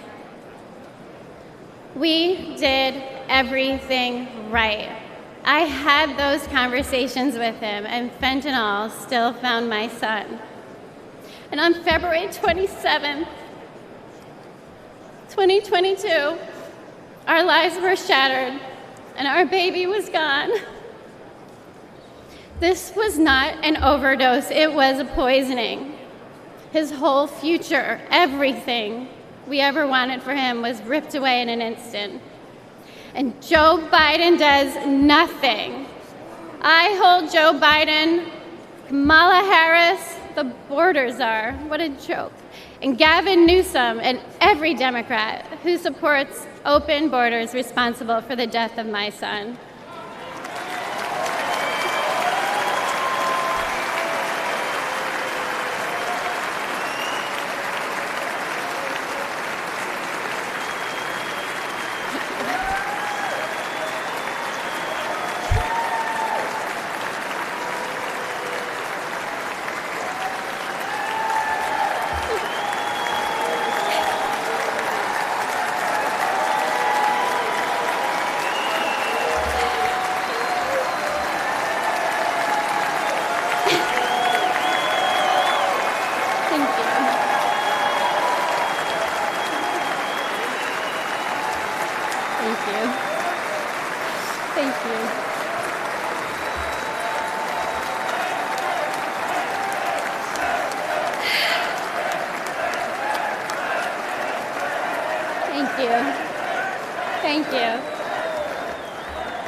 Thank you. And the tens of thousands of American innocent children. For that alone, they should be voted out of office.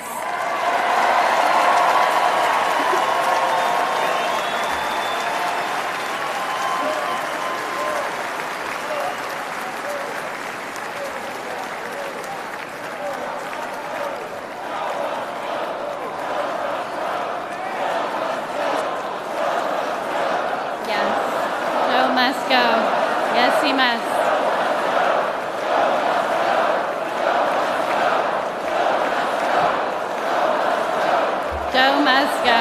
Absolutely. We have seen the highest number of fentanyl deaths during the Biden-Harris administration, and fentanyl is now the #1 killer of Americans ages 18 to 45, and it is quickly becoming the leading cause of death for teens, with 14 and under being the fastest growing demographic. We need President Trump back in office.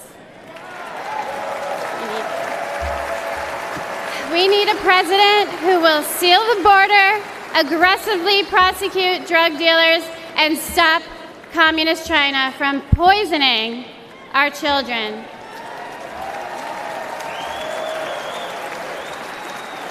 This is not a red or blue issue. This is a red, white, and blue issue. And fentanyl doesn't care if you're black or white. It does not discriminate. This is an American issue. We need a president who will call the drug cartels what they are: terrorist organizations.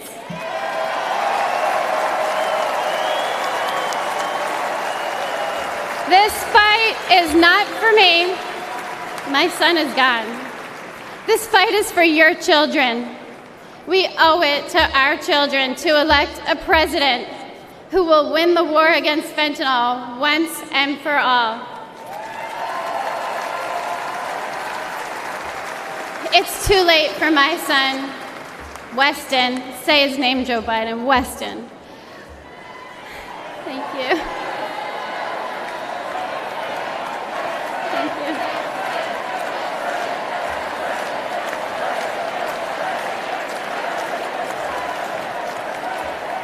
But we can change this for your children. We need President Trump back to save the lives of our kids. Thank you. Thank you. God bless America.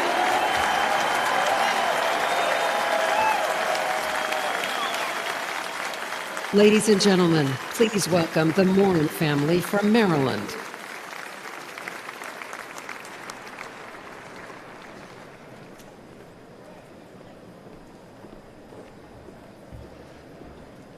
Last year, we lost my beloved sister, Rachel. She went for a walk in one of our family's favorite places. This beautiful trail was to us a safe place where we pushed our babies in strollers, where we walked together as a family, where my wife and I got married, near what would later become the spot where my sister's body was found. Rachel, a joyful, accomplished athlete and mother of 5, was raped and murdered by a suspected illegal immigrant. This was described as among the most brutal and violent offenses that has ever occurred in Harford County, Maryland history. Open borders are often portrayed as compassionate and virtuous. But there is nothing compassionate about allowing violent criminals into our country and robbing children of their mother.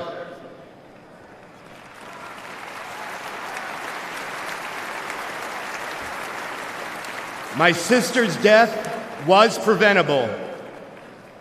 The monster arrested for killing Rachel entered the U.S. unlawfully after killing a woman in El Salvador.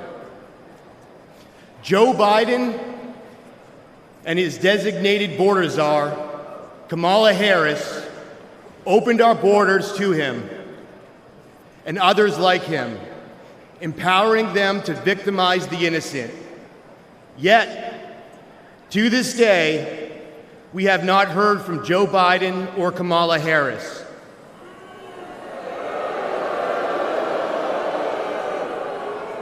They never apologized. But when Rachel was killed, President Trump called my family to offer his condolences.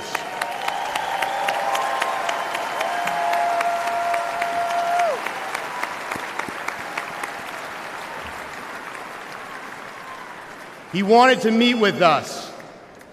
He cared. That is leadership.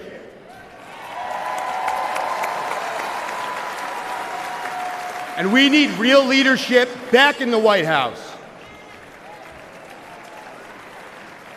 What has gotten us through this unthinkable loss is our faith in Jesus Christ.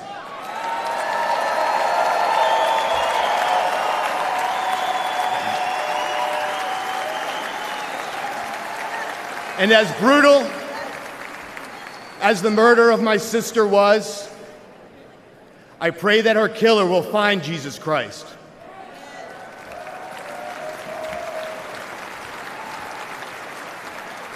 For all the affected by senseless tragedy, I pray for peace, knowing that all things work together for good, to those who love God, to those who are called according to his purpose.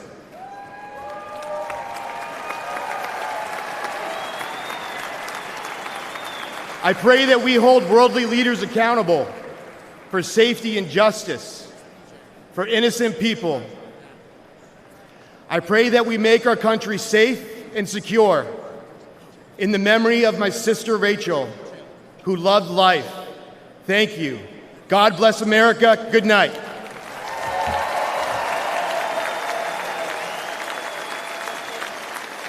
Ladies and gentlemen, please welcome Madeleine Brame from New York.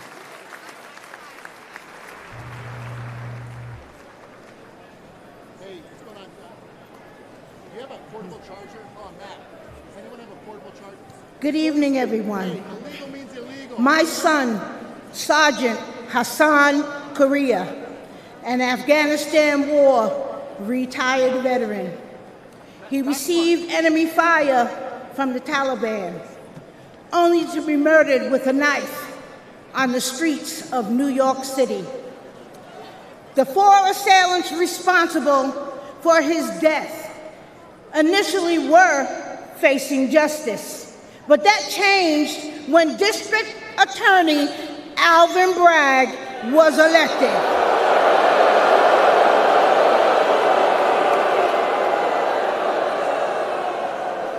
Suddenly, 2 of the homicidal maniacs responsible for my son's death had their gang assault and murder charges completely dismissed.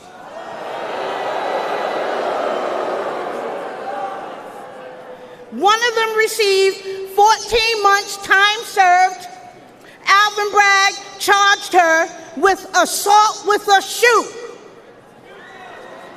And another one was sentenced to 7 years.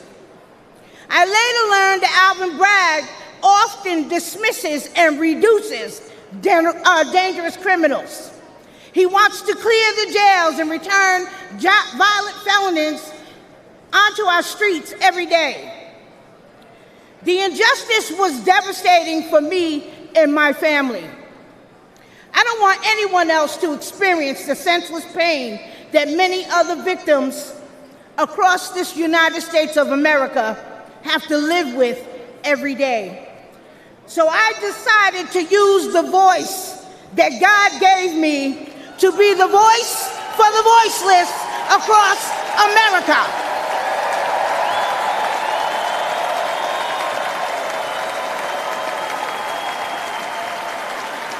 We need justice for victims. And we need accountability for prosecutors who fail in their duty. Soft on crime prosecutors like Alvin Bragg in New York, Kim Foxx in Chicago, and George Gascon in Los Angeles have turned our great country and cities into war zones. Poor and neglected communities like mine are suffering. And who else in here is sick and tired of being sick and tired?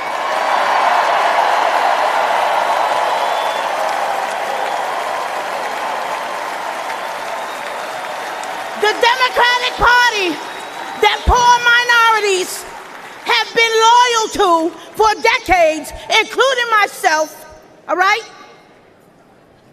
They betrayed us. They stabbed us in the back.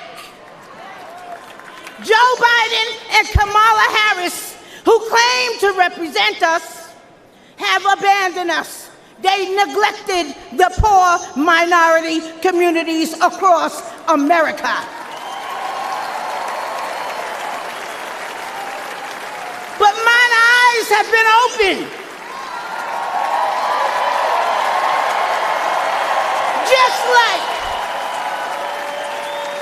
Just like so many other poor minorities across America. Donald Trump shares our values, love of God and family and country.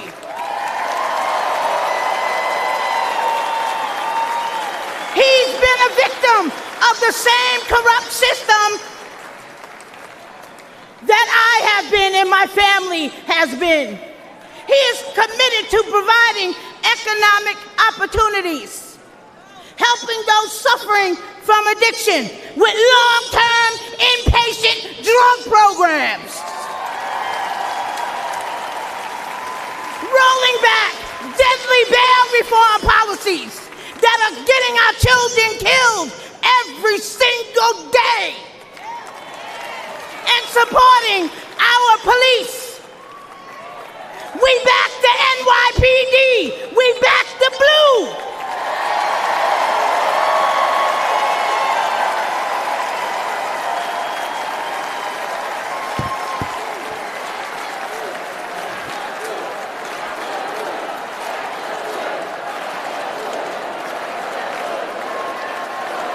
Back the blue. NYPD, black the blue. Trump was right when he said, they're after us. He's just standing in the way.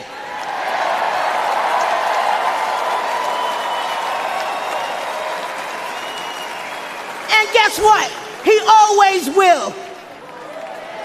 That's why I'm standing with him today. Let's make America safe again.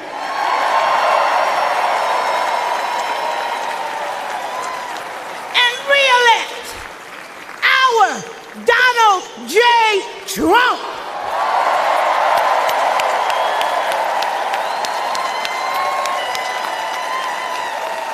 Thank you and good night.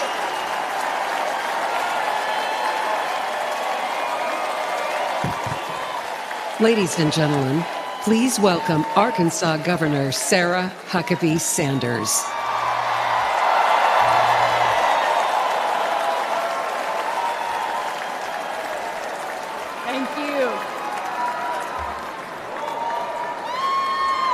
What a powerful story to follow. Good evening. I'm Sarah Huckabee Sanders.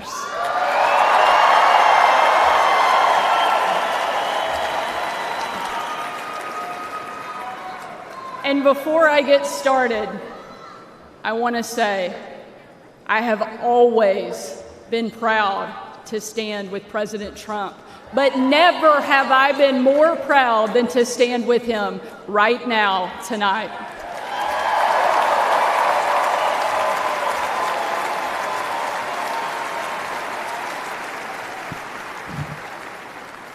Not even an assassin's bullet could stop him.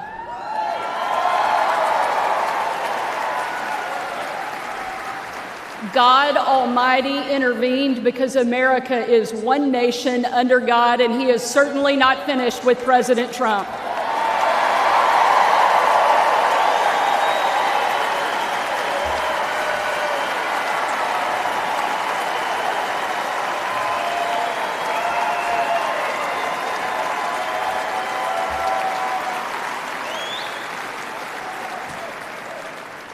and our country is better for it. I am here tonight as America's youngest governor, the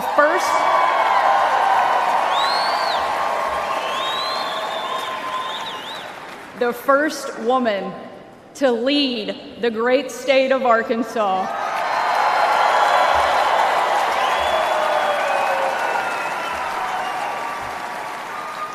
And most importantly, a mom to 3 amazing kids, Scarlett, Huck, George. When I was President Trump's White House press secretary, the best job, I got the chance to take my 4-year-old son, Huck, to Bring Your Kid to Work Day. Much like Jill now drags Joe to bring your husband to work day.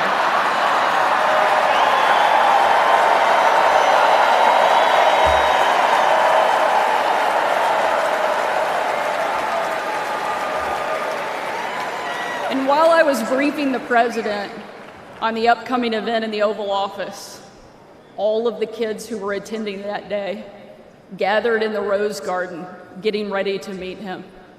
And we were walking out onto that beautiful, perfect colonnade. And I saw out of the corner of my eye that my son Huck was running full speed directly at the President of the United States. Being the gracious person he is, President Trump bent down to give him a big hug. And right in front of everyone, Huck sidestepped the president, completely ignoring him in front of everyone, and ran straight into my arms.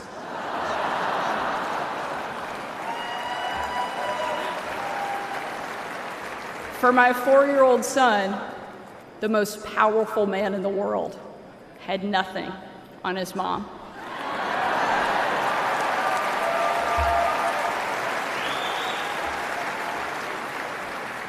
But because he's the amazing man he is, President Trump didn't mind at all. After all, he's a dad to 5 unbelievable kids and a grandfather to 10.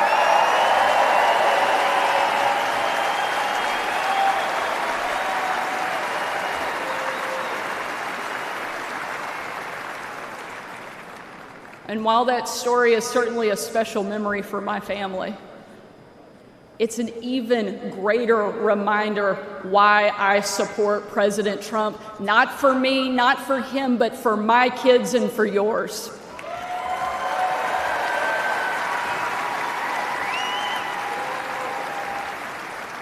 Under President Trump, America was safer, the world was safer, and it felt like the next generation would have a chance at the American dream. President Trump did the job that Kamala won't and Joe Biden simply can't.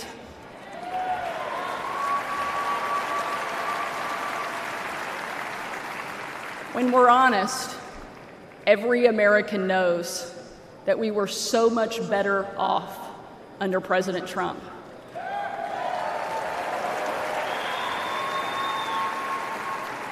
So tonight, I don't want to just speak about President Trump's successful policies. While there are many, I want to talk about the man that I know. When the president hired me, I was the first mom and only the 3rd woman to ever serve as the White House press secretary.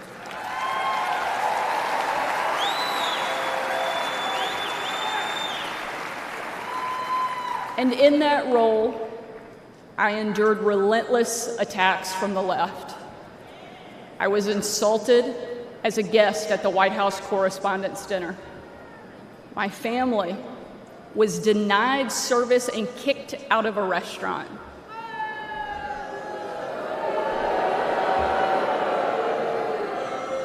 And a parent at my 3-year-old son's preschool spit on my car. And in those moments, it was President Trump who defended me.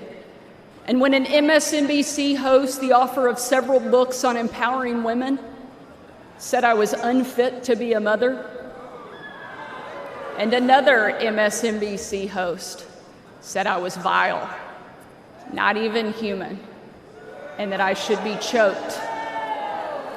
MSNBC, again, did nothing. But our president pulled me aside, looked me in the eye, and said, Sarah, you're smart, you're beautiful, you're tough, and they attack you because you're good at your job. Never let them stop fighting.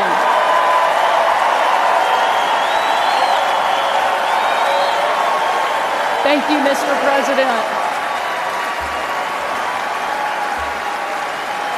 Thank you.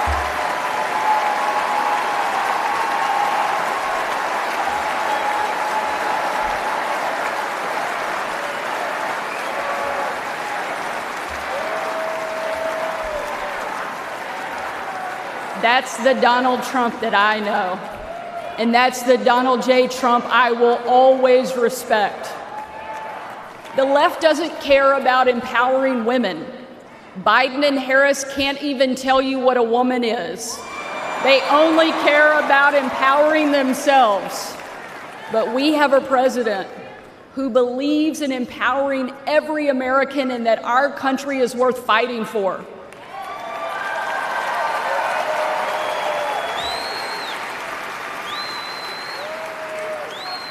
For the last 4 years, Republican governors have been leading that fight and doing what Joe Biden refuses to do. We've deployed the National Guard to the border. We've cracked down on crime and drugs. We cut taxes to give hardworking Americans a break from Bidenflation. And we empowered parents with universal school choice across the country.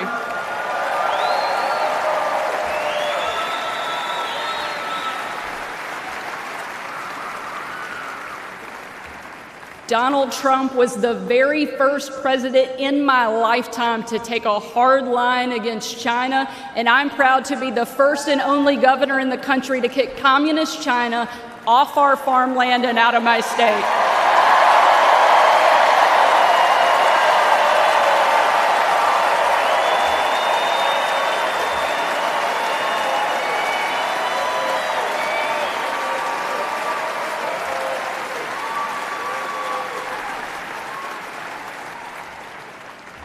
President Trump is a leader, and he's the leader our country needs. And if ever there was a doubt, earlier this week, we saw just how tough, resilient, courageous, and daring this man is, and we can't get him back in the White House fast enough.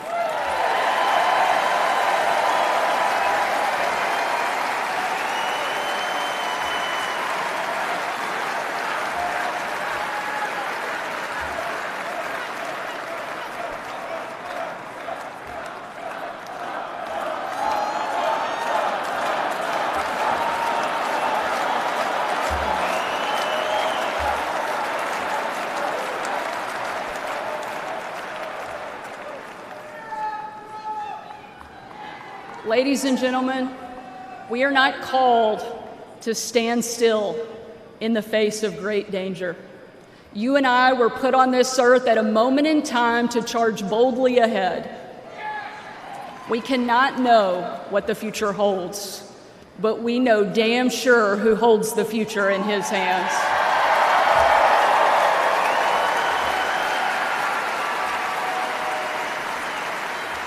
God spared President Trump from that assassin because God is not finished with him.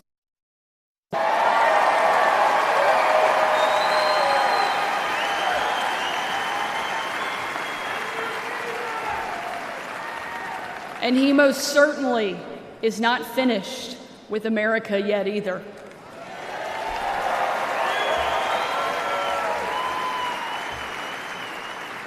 With God as our guide and President Trump back in the White House, we will show the world that America is the place where freedom reigns and liberty will never die.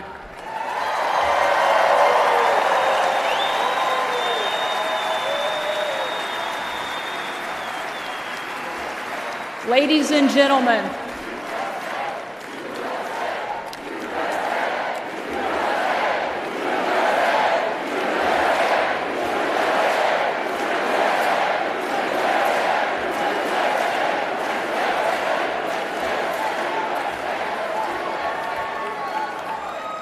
Tonight, let us not leave here just excited about a great few days, but let us leave here energized and committed to making sure that we protect our freedom and we have the ability to pass it on to the next generation, because America is the greatest country that the world has ever known, and our kids and our grandkids deserve to enjoy it the way each of us did.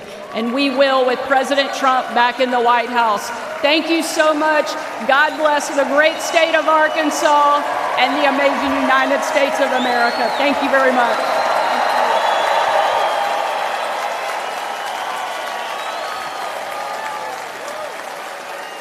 Ladies and gentlemen, please welcome former United States Secretary of Housing and Urban Development, Dr. Ben Carson.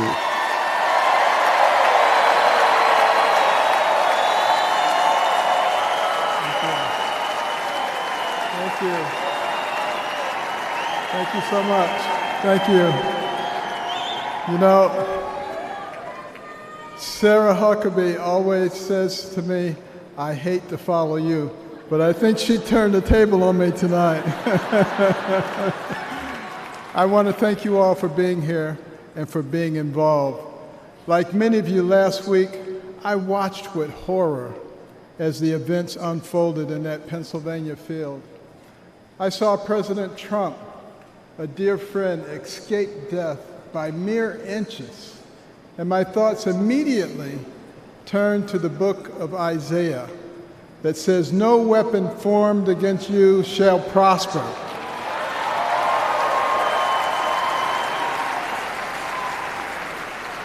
Well, let me tell you the weapons that they used. First, they tried to ruin his reputation, and he's more popular now than ever. And then they tried to bankrupt him, and he's got more money now than he had before. And then they tried to put him in prison, and he's freer and has made other people free with him. And then last weekend they tried to kill him, and there he is over there alive and well.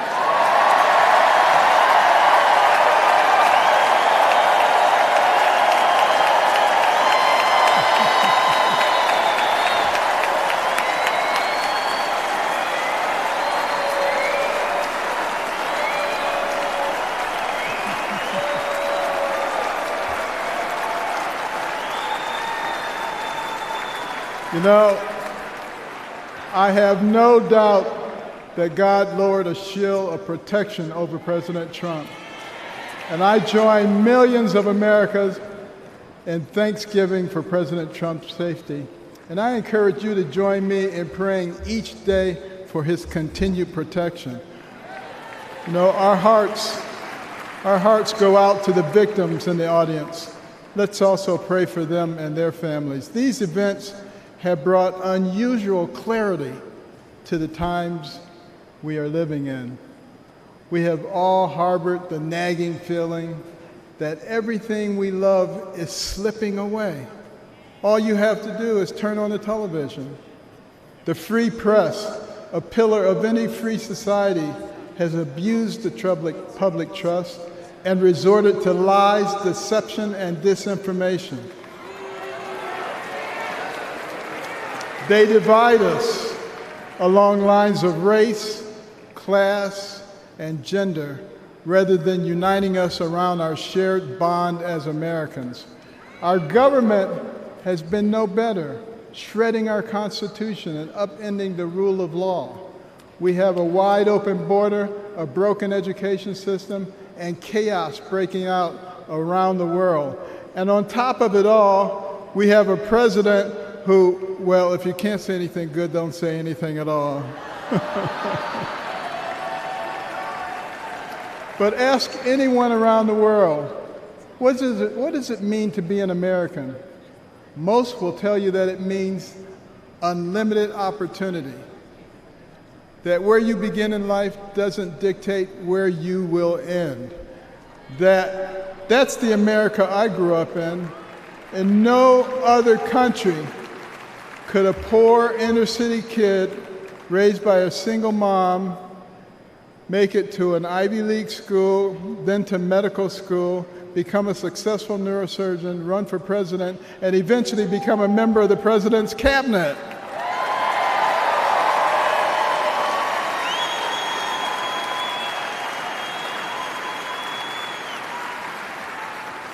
You know, and as a member of his cabinet, I had a chance to work closely with him. And I got to tell you, this is a man who is a gift to us as a nation. He is very gifted, he is very smart, he is very compassionate, he cares about people. And I'll tell you, the first time I met him was before either of us got into the political arena. And we were at Mar-a-Lago, and someone came up to him and said, "Mr. Trump, Rod Stewart just walked in." And he said, "I don't care, this is Ben Carson."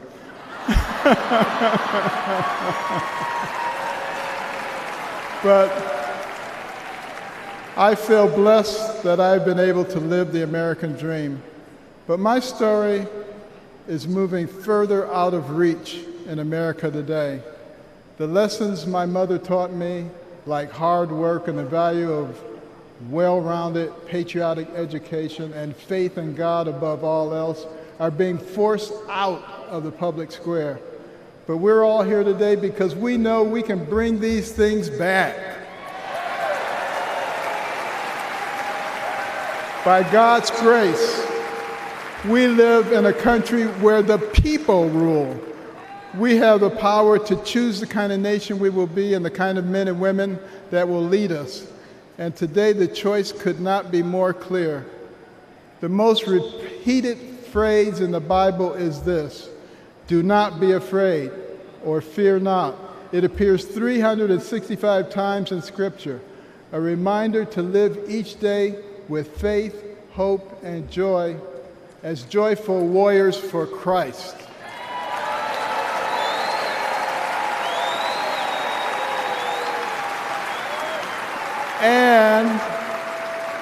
And when God is with us, nobody can stand against us. With this assurance from the Almighty, even the face of evil itself cannot shake our resolve. We will keep fighting, we will keep praying, and by the grace of God, we will save our country and re-elect President Trump together with Vice President Vance this November. And I want you to remember this. In 1831, Alexis de Tocqueville came to America to study our nation because the Europeans were fascinated. They wanted to know, how could a nation barely 50 years old already compete with them on virtually every level? So he looked at our government and he was duly impressed by our checks and balances and separation of powers. And then he looked at our business environment. He was duly impressed by how we encourage entrepreneurship and innovation. And he looked at our educational system, and he was blown away by the fact that he could find a mountain man in the middle of the woods who could read, who could tell him about the Declaration of Independence. But the thing that impressed him the most was when he went to our churches, and he heard those inspirational sermons from the pulpits that inspired a ragtag bunch of militiamen to defeat the most powerful army in the world and gave the American people a moral basis.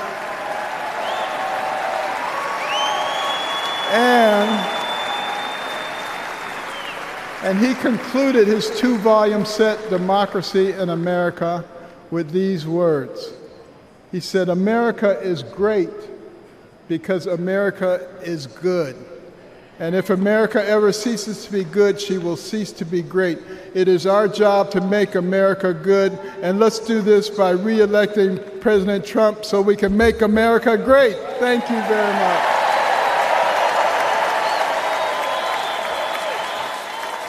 Ladies and gentlemen, please welcome United States Senator of Florida, Marco Rubio.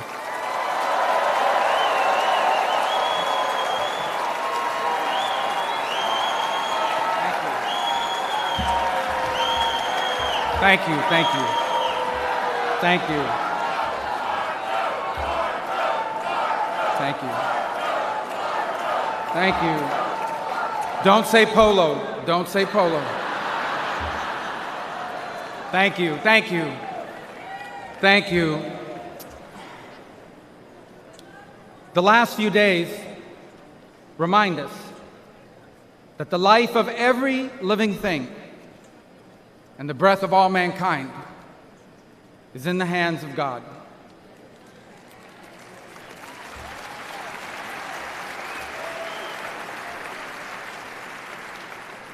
We were brought to the precipice of the abyss, and by the hand of God, reminded of what truly matters in our lives and in our country. This thing we do called politics, it matters. It's not unimportant. But it is our people who must always matter the most in everything we do.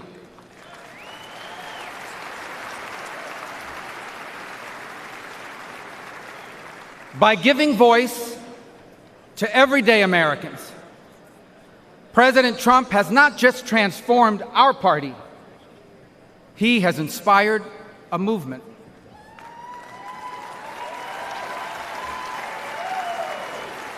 A movement of the people who grow our food and drive our trucks, the people who make our cars and build our homes, the people whose taxes fund our government, and whose children fight our wars. Americans like Corey Comparatori. He was a former fire chief and a loving husband. He was described as the best dad a girl could ever ask for. As a man of God who loved Jesus fiercely and looked after members of his church. Corey was one of the millions of everyday Americans who make our country great. He wasn't rich, he wasn't famous, and the only reason why we know his name and story now is because last Saturday, he shielded his wife and daughter from an assassin's bullet and lost his life the way he lived it, a hero.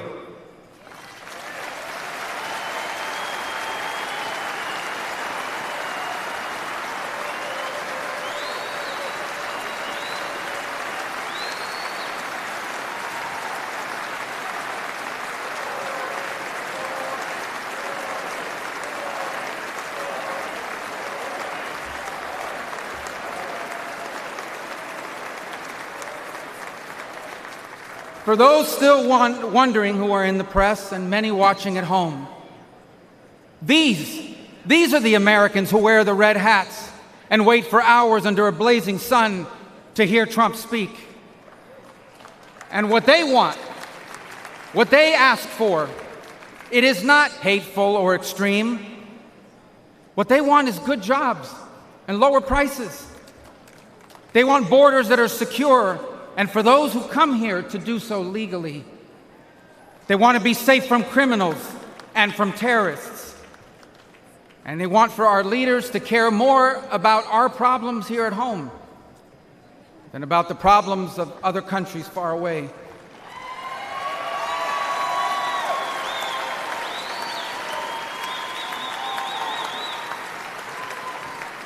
There is absolutely nothing dangerous or anything divisive about putting Americans first.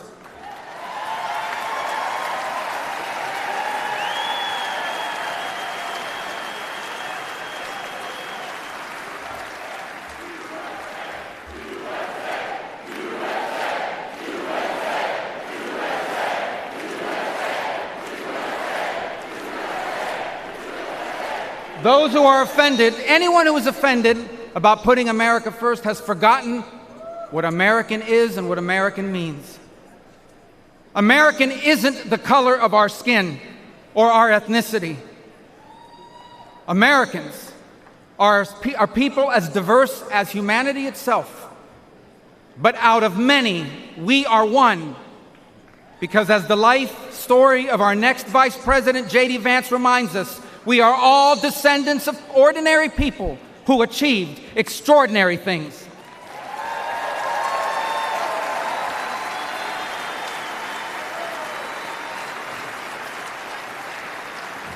Who do we come from? We come from pioneers who ventured west to chase their dreams, and slaves who overcame bondage to claim their right to the promise of America. We come from exiles who fled tyranny in search of freedom, and of immigrants who left behind all they had and knew because they could not be or achieve God's purpose for their life in the nation of their birth. That is an American.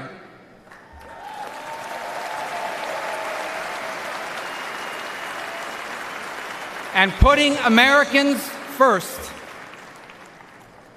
must be what this election is about. When President Trump was in the White House, Americans had more money and lower prices. Our borders were secure and our laws were enforced. Iran was broke, the Taliban stopped killing Americans, and Putin didn't invade anyone.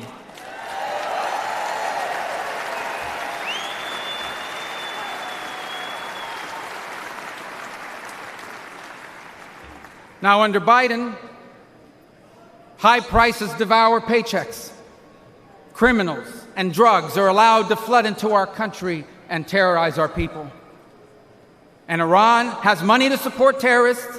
The Taliban humiliated us in Afghanistan, and not one, but two major wars have broken out. My fellow Americans, the only way to make America wealthy and safe and strong again is to make Donald J. Trump our president again.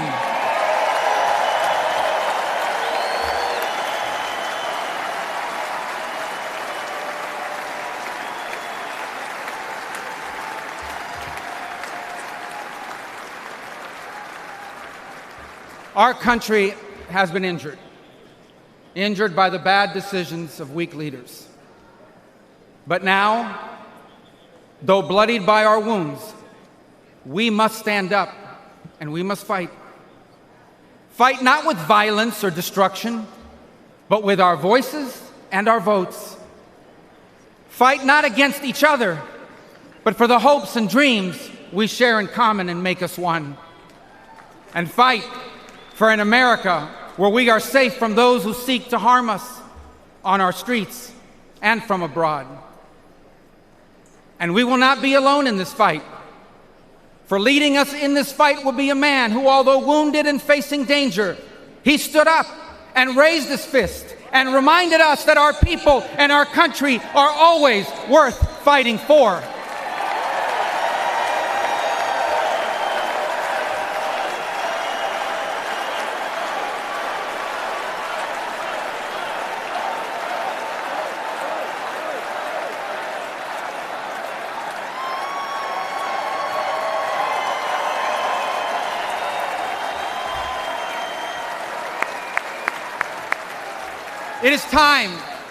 It is time to put our country and our people first again.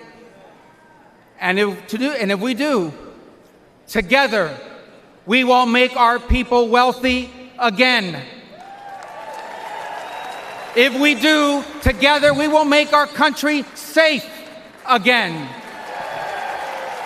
Together, we will make Donald Trump our president again.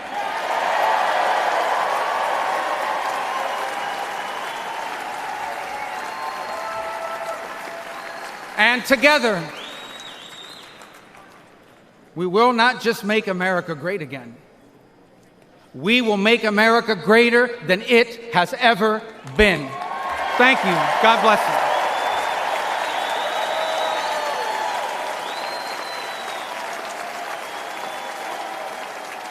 you. Ladies and gentlemen, please welcome Laura Trump.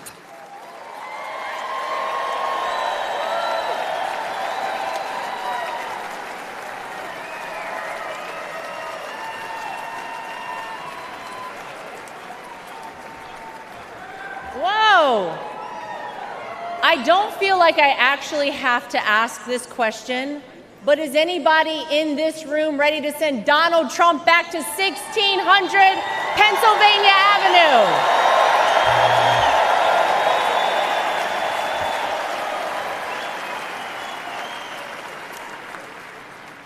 Well, it may not be a surprise that I actually had a very different speech that I was prepared to give up here tonight. That all changed at 6:11 on Saturday evening. Nothing prepares you for a moment like that. Our family has faced our fair share of death threats, mysterious powders sent to our homes, tasteless and violent comments directed towards us on social media, but none of that prepares you as a daughter-in-law to watch in real time someone try to kill a person you love. None of that prepares you as a mother to quickly reach for the remote and turn your young children away from the screen so that they're not witness to something that scars the memory of their grandpa for the rest of their lives. The prayers and well wishes we've received over the last 72 hours have been overwhelming, to say the least.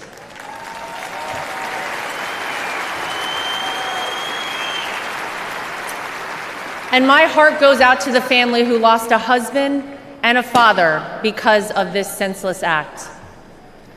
All of you here tonight and watching at home mean the world to all of us in the Trump family.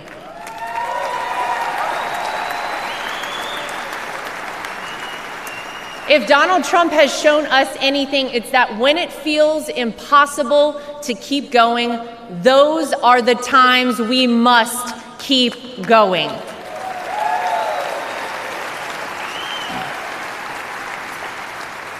I don't know how many people here or watching at home have ever been to a Trump rally, but if you've never been, let me tell you about them. Oh, some of you have been. Oh.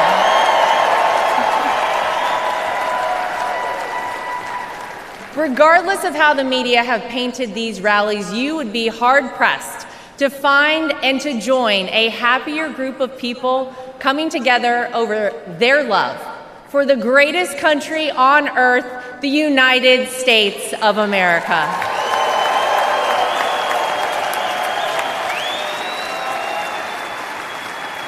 I dare anyone trying to leave a Trump rally without leaving with some new friends. You always make friends at a Trump rally, right? Veterans, teachers, blue-collar workers, white-collar workers, active duty military, police officers, firefighters, small business owners, Latino supporters, Christian supporters, Jewish supporters, black supporters, white supporters, Asian supporters, gay supporters, Republicans, independents, and yes, even Democrats.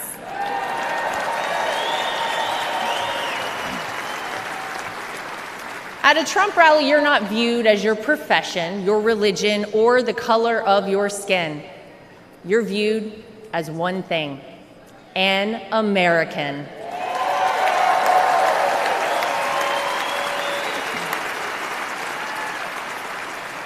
Last Saturday was a jarring reminder that we, as Americans, must always remember: there is more that unites us than divides us. We all want this country to be great, even if we don't always agree on the best way of doing that. And with every bone in my body, I can tell you that all Donald Trump wants to do and has ever wanted to do is make this country great again for all of us.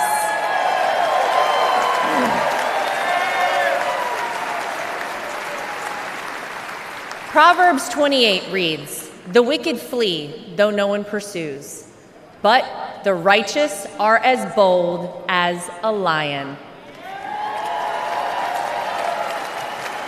And that truly epitomizes Donald Trump. He is a lion.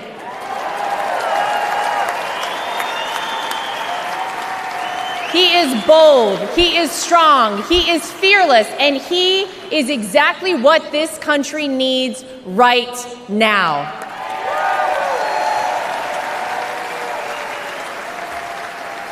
Let's not forget what life actually looked like under President Donald Trump.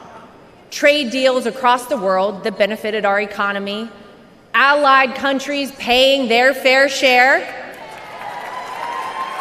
a safe and secure southern border,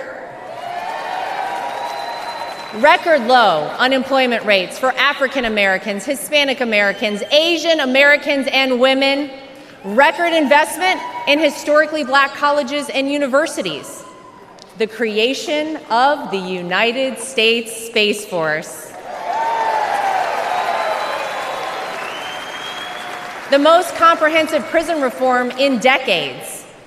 How about the peace agreements in the Middle East that they said would never happen?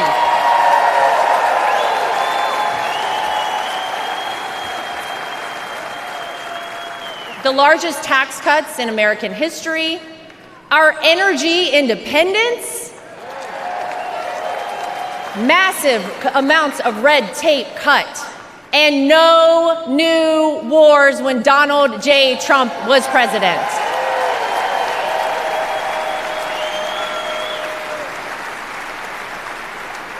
Maybe, most importantly though, you could actually feel it in your everyday life.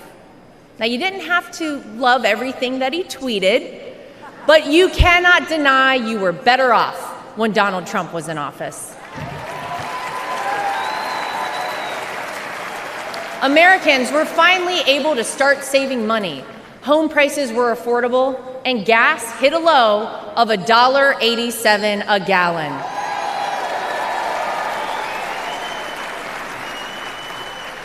As I speak here tonight, many of our fellow Americans don't know how they'll pay for their next trip to the grocery store, new clothes for their children, or this month's rent. Many of our fellow Americans worry that we are on the verge of a major terror attack here on American soil. Many of our fellow Americans don't think their own children will be able to establish a better life than they themselves currently have.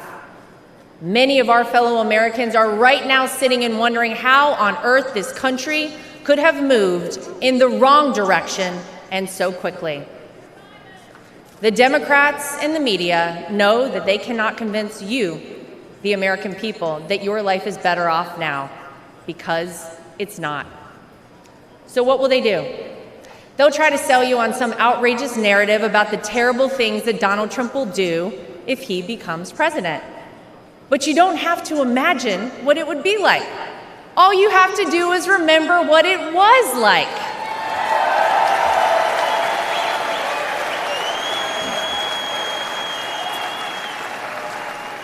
I know. Oh, yeah.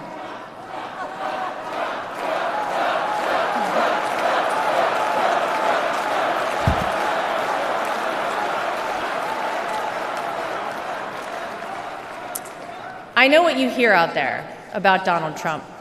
I know what you read, what the media tells you, and what out-of-touch celebrities on the left say about this man.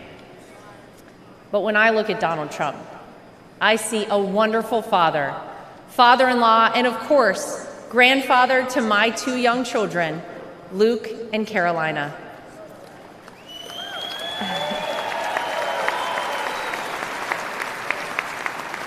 I know that I'm lucky enough to get to call him my father-in-law and see him a little differently than all of you.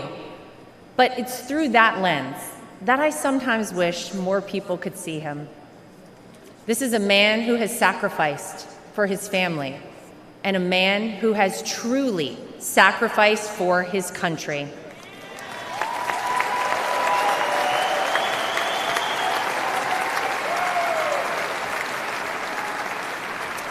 Donald Trump didn't need to run for president for fame or money. Trust me, we all know he already had plenty of that.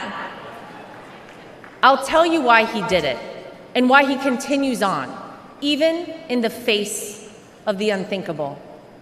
Because he loves this country.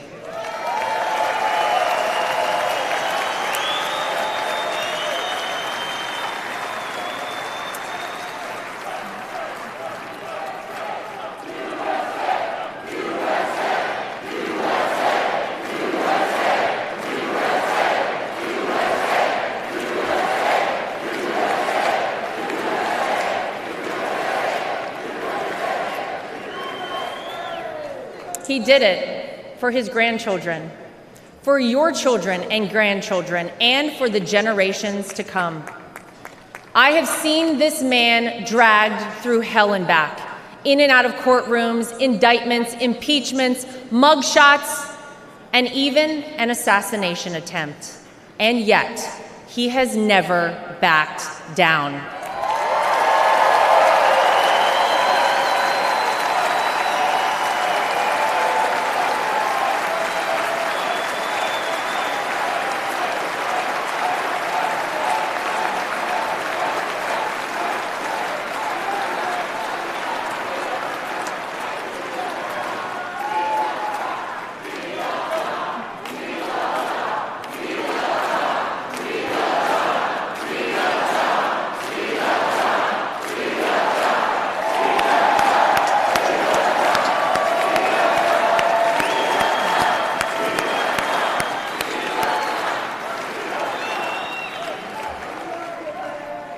I'll never forget watching my 2 children run up to him with their drawings and hugs for Grandpa, just moments before he took the elevator down in Trump Tower to address the media the day after his wrongful conviction.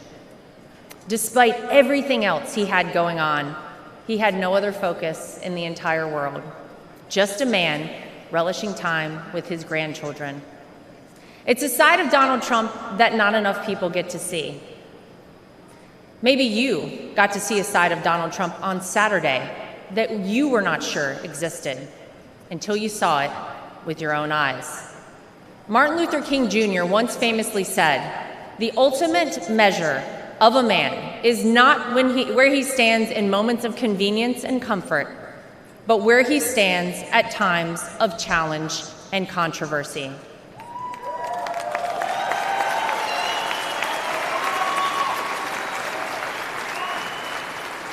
There's no doubt that Saturday was one of the most frightening moments of my father-in-law's life. Millimeters separated him from life and certain death.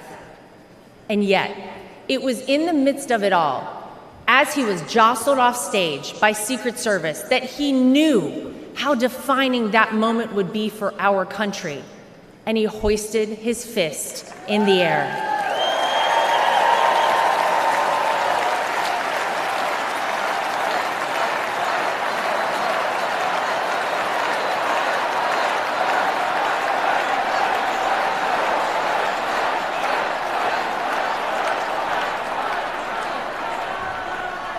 It was not just for the audience at the rally, not just for his supporters tuning in, but for all of America. And as a signal to the world that no matter what, America will always prevail.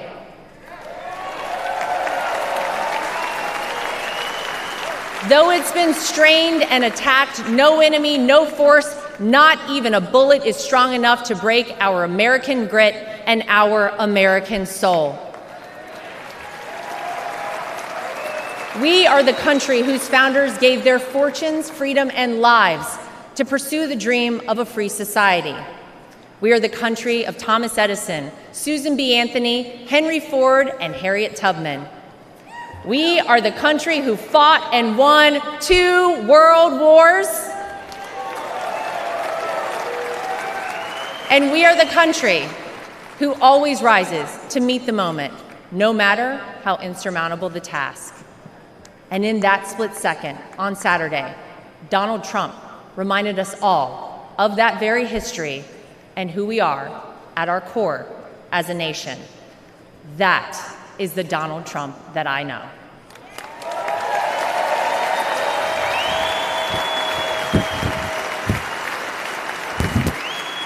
He is an American who conquered the business world, an American who made himself a household name, an American who was beloved by politicians and fellow celebrities for decades until he ran for office with an R next to his name.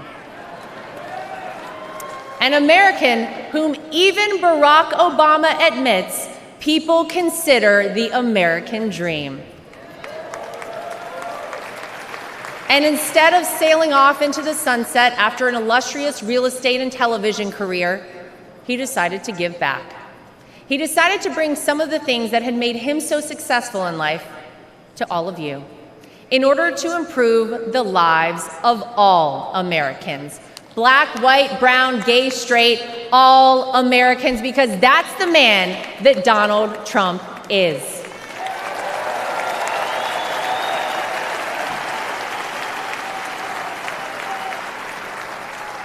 I can tell you that my personal experience with Donald Trump has shown me his heart. There wasn't a second that he made this small-town girl who was way out of her element in New York City feel anything but welcomed and part of the family. And if not for the support and encouragement of my father-in-law, I wouldn't be where I am today. It's been said by many that Donald Trump sees things in people that they don't even recognize in themselves. In 2016, when he asked me to help him win my home state of North Carolina, I'll be honest, I was terrified. I had no idea how I would make it happen, but he knew I would, and I did. When I was given an opportunity to join a television network as a commentator, it was the push and support of my father-in-law that gave me the confidence to take that job. Always the first one to call or text me after a TV hit and tell me, "Great job, keep going." Not bad, right? Or even a few months ago, when he called and asked me to be the co-chair of our party.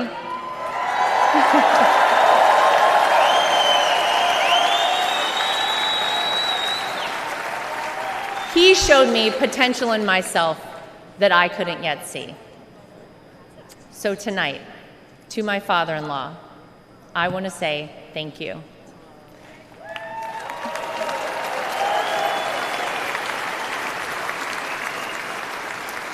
Thank you for your resilience. Thank you for continuing on. Thank you for raising wonderful kids. Thank you for being an amazing grandfather. Thank you for never giving up on me. And thank you for never giving up on our country.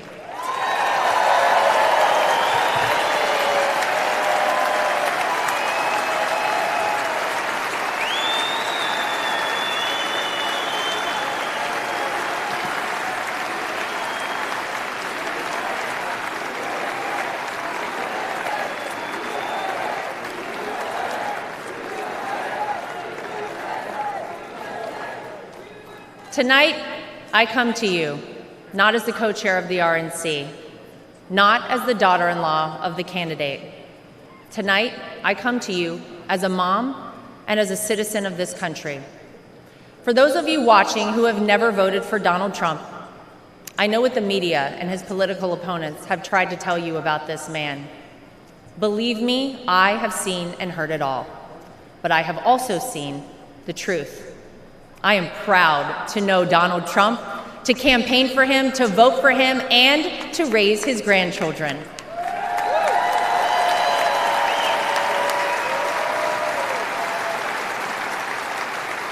He will do what is necessary to protect you, protect your family, and protect this country. Because Donald Trump wants us all to be successful, to be safe, to be happy, to be strong, and to be great again.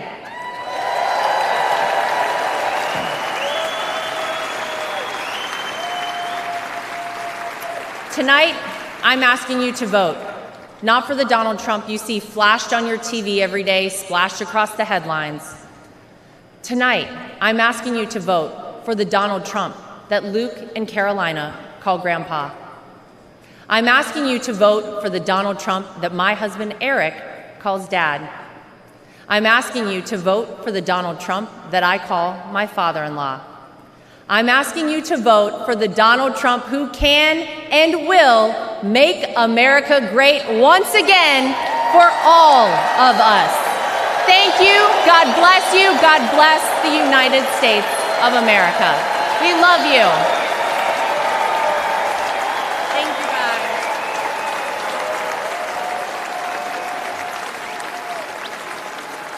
Ladies and gentlemen, please welcome back the chairman of the Republican National Committee, Michael Whatley of North Carolina.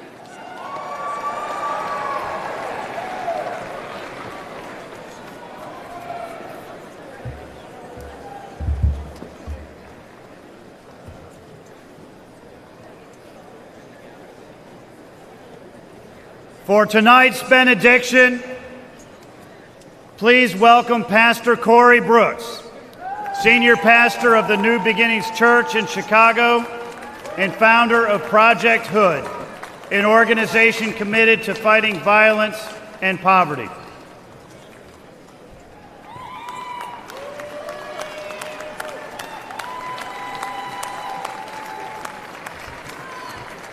All right. If you wanted to end on a boring note tonight, with no emotion on a benediction or a powerless benediction, then you probably shouldn't have invited a black pastor from the south side of Chicago. Before I pray, let me say three things real quick. Number one, let me thank President Trump and the Republican National Convention for giving me a platform to lift up the name of Jesus and to pray for our great nation. Number two, I'd be remiss if I did not give the great state of Illinois and Chicago and the South Side a shout out. O Block, Opportunity Block.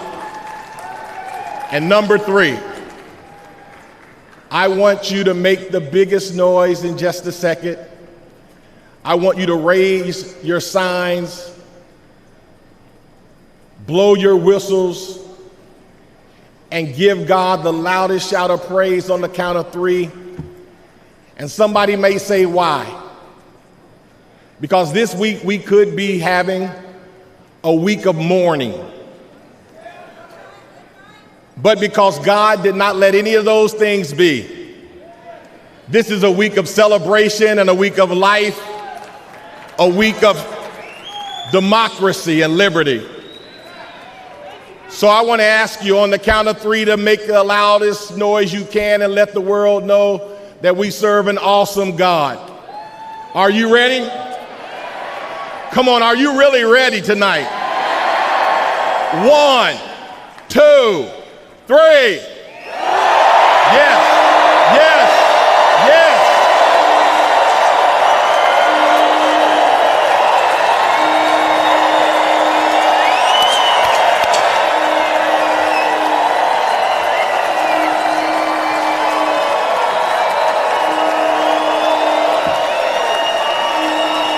Are you ready to call on God tonight?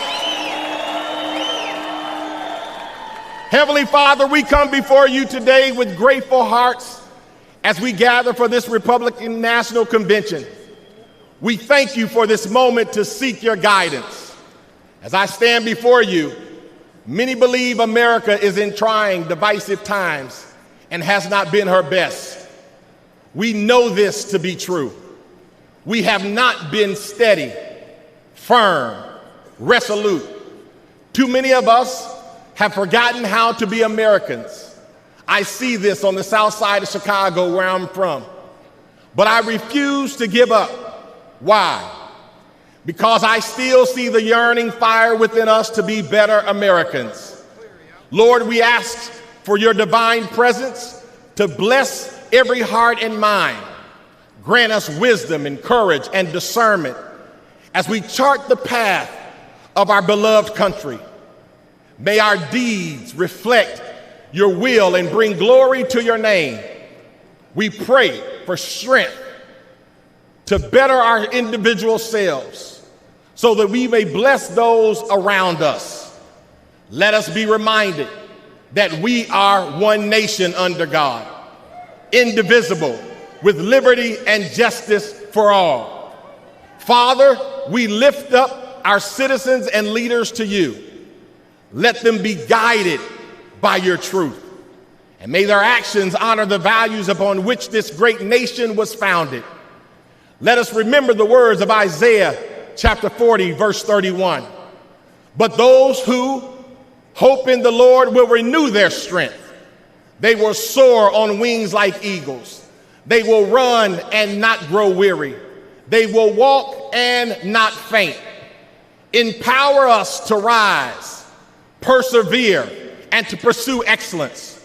Lord, bless our great nation, from Project Hood on the south side of Chicago to all four corners of the great nation, from the hills of West Virginia and Tennessee to Beverly Hills in California, all the way to the homies in Los Angeles and the homies on the west side of Chicago. May we renew our Americanness and strive to uphold your word. With you, Lord, all things are possible. I said all things are possible.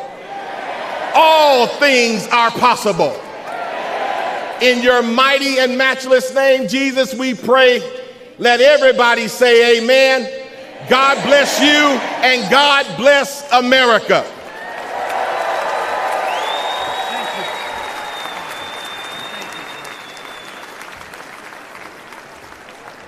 Delegates and alternates, ladies and gentlemen, Senator Vance, President Trump, what a night. We have heard from the best of the Republican Party, members of the House, members of the Senate, governors, and candidates. But more importantly, we have heard from real Americans who understand that America needs to do better and will do better when Donald J. Trump is our 47th President of the United States. I would like to ask every single one of you to please raise your voice in thanks to all of those real Americans who spoke tonight about their families and their world and their vision for a better America.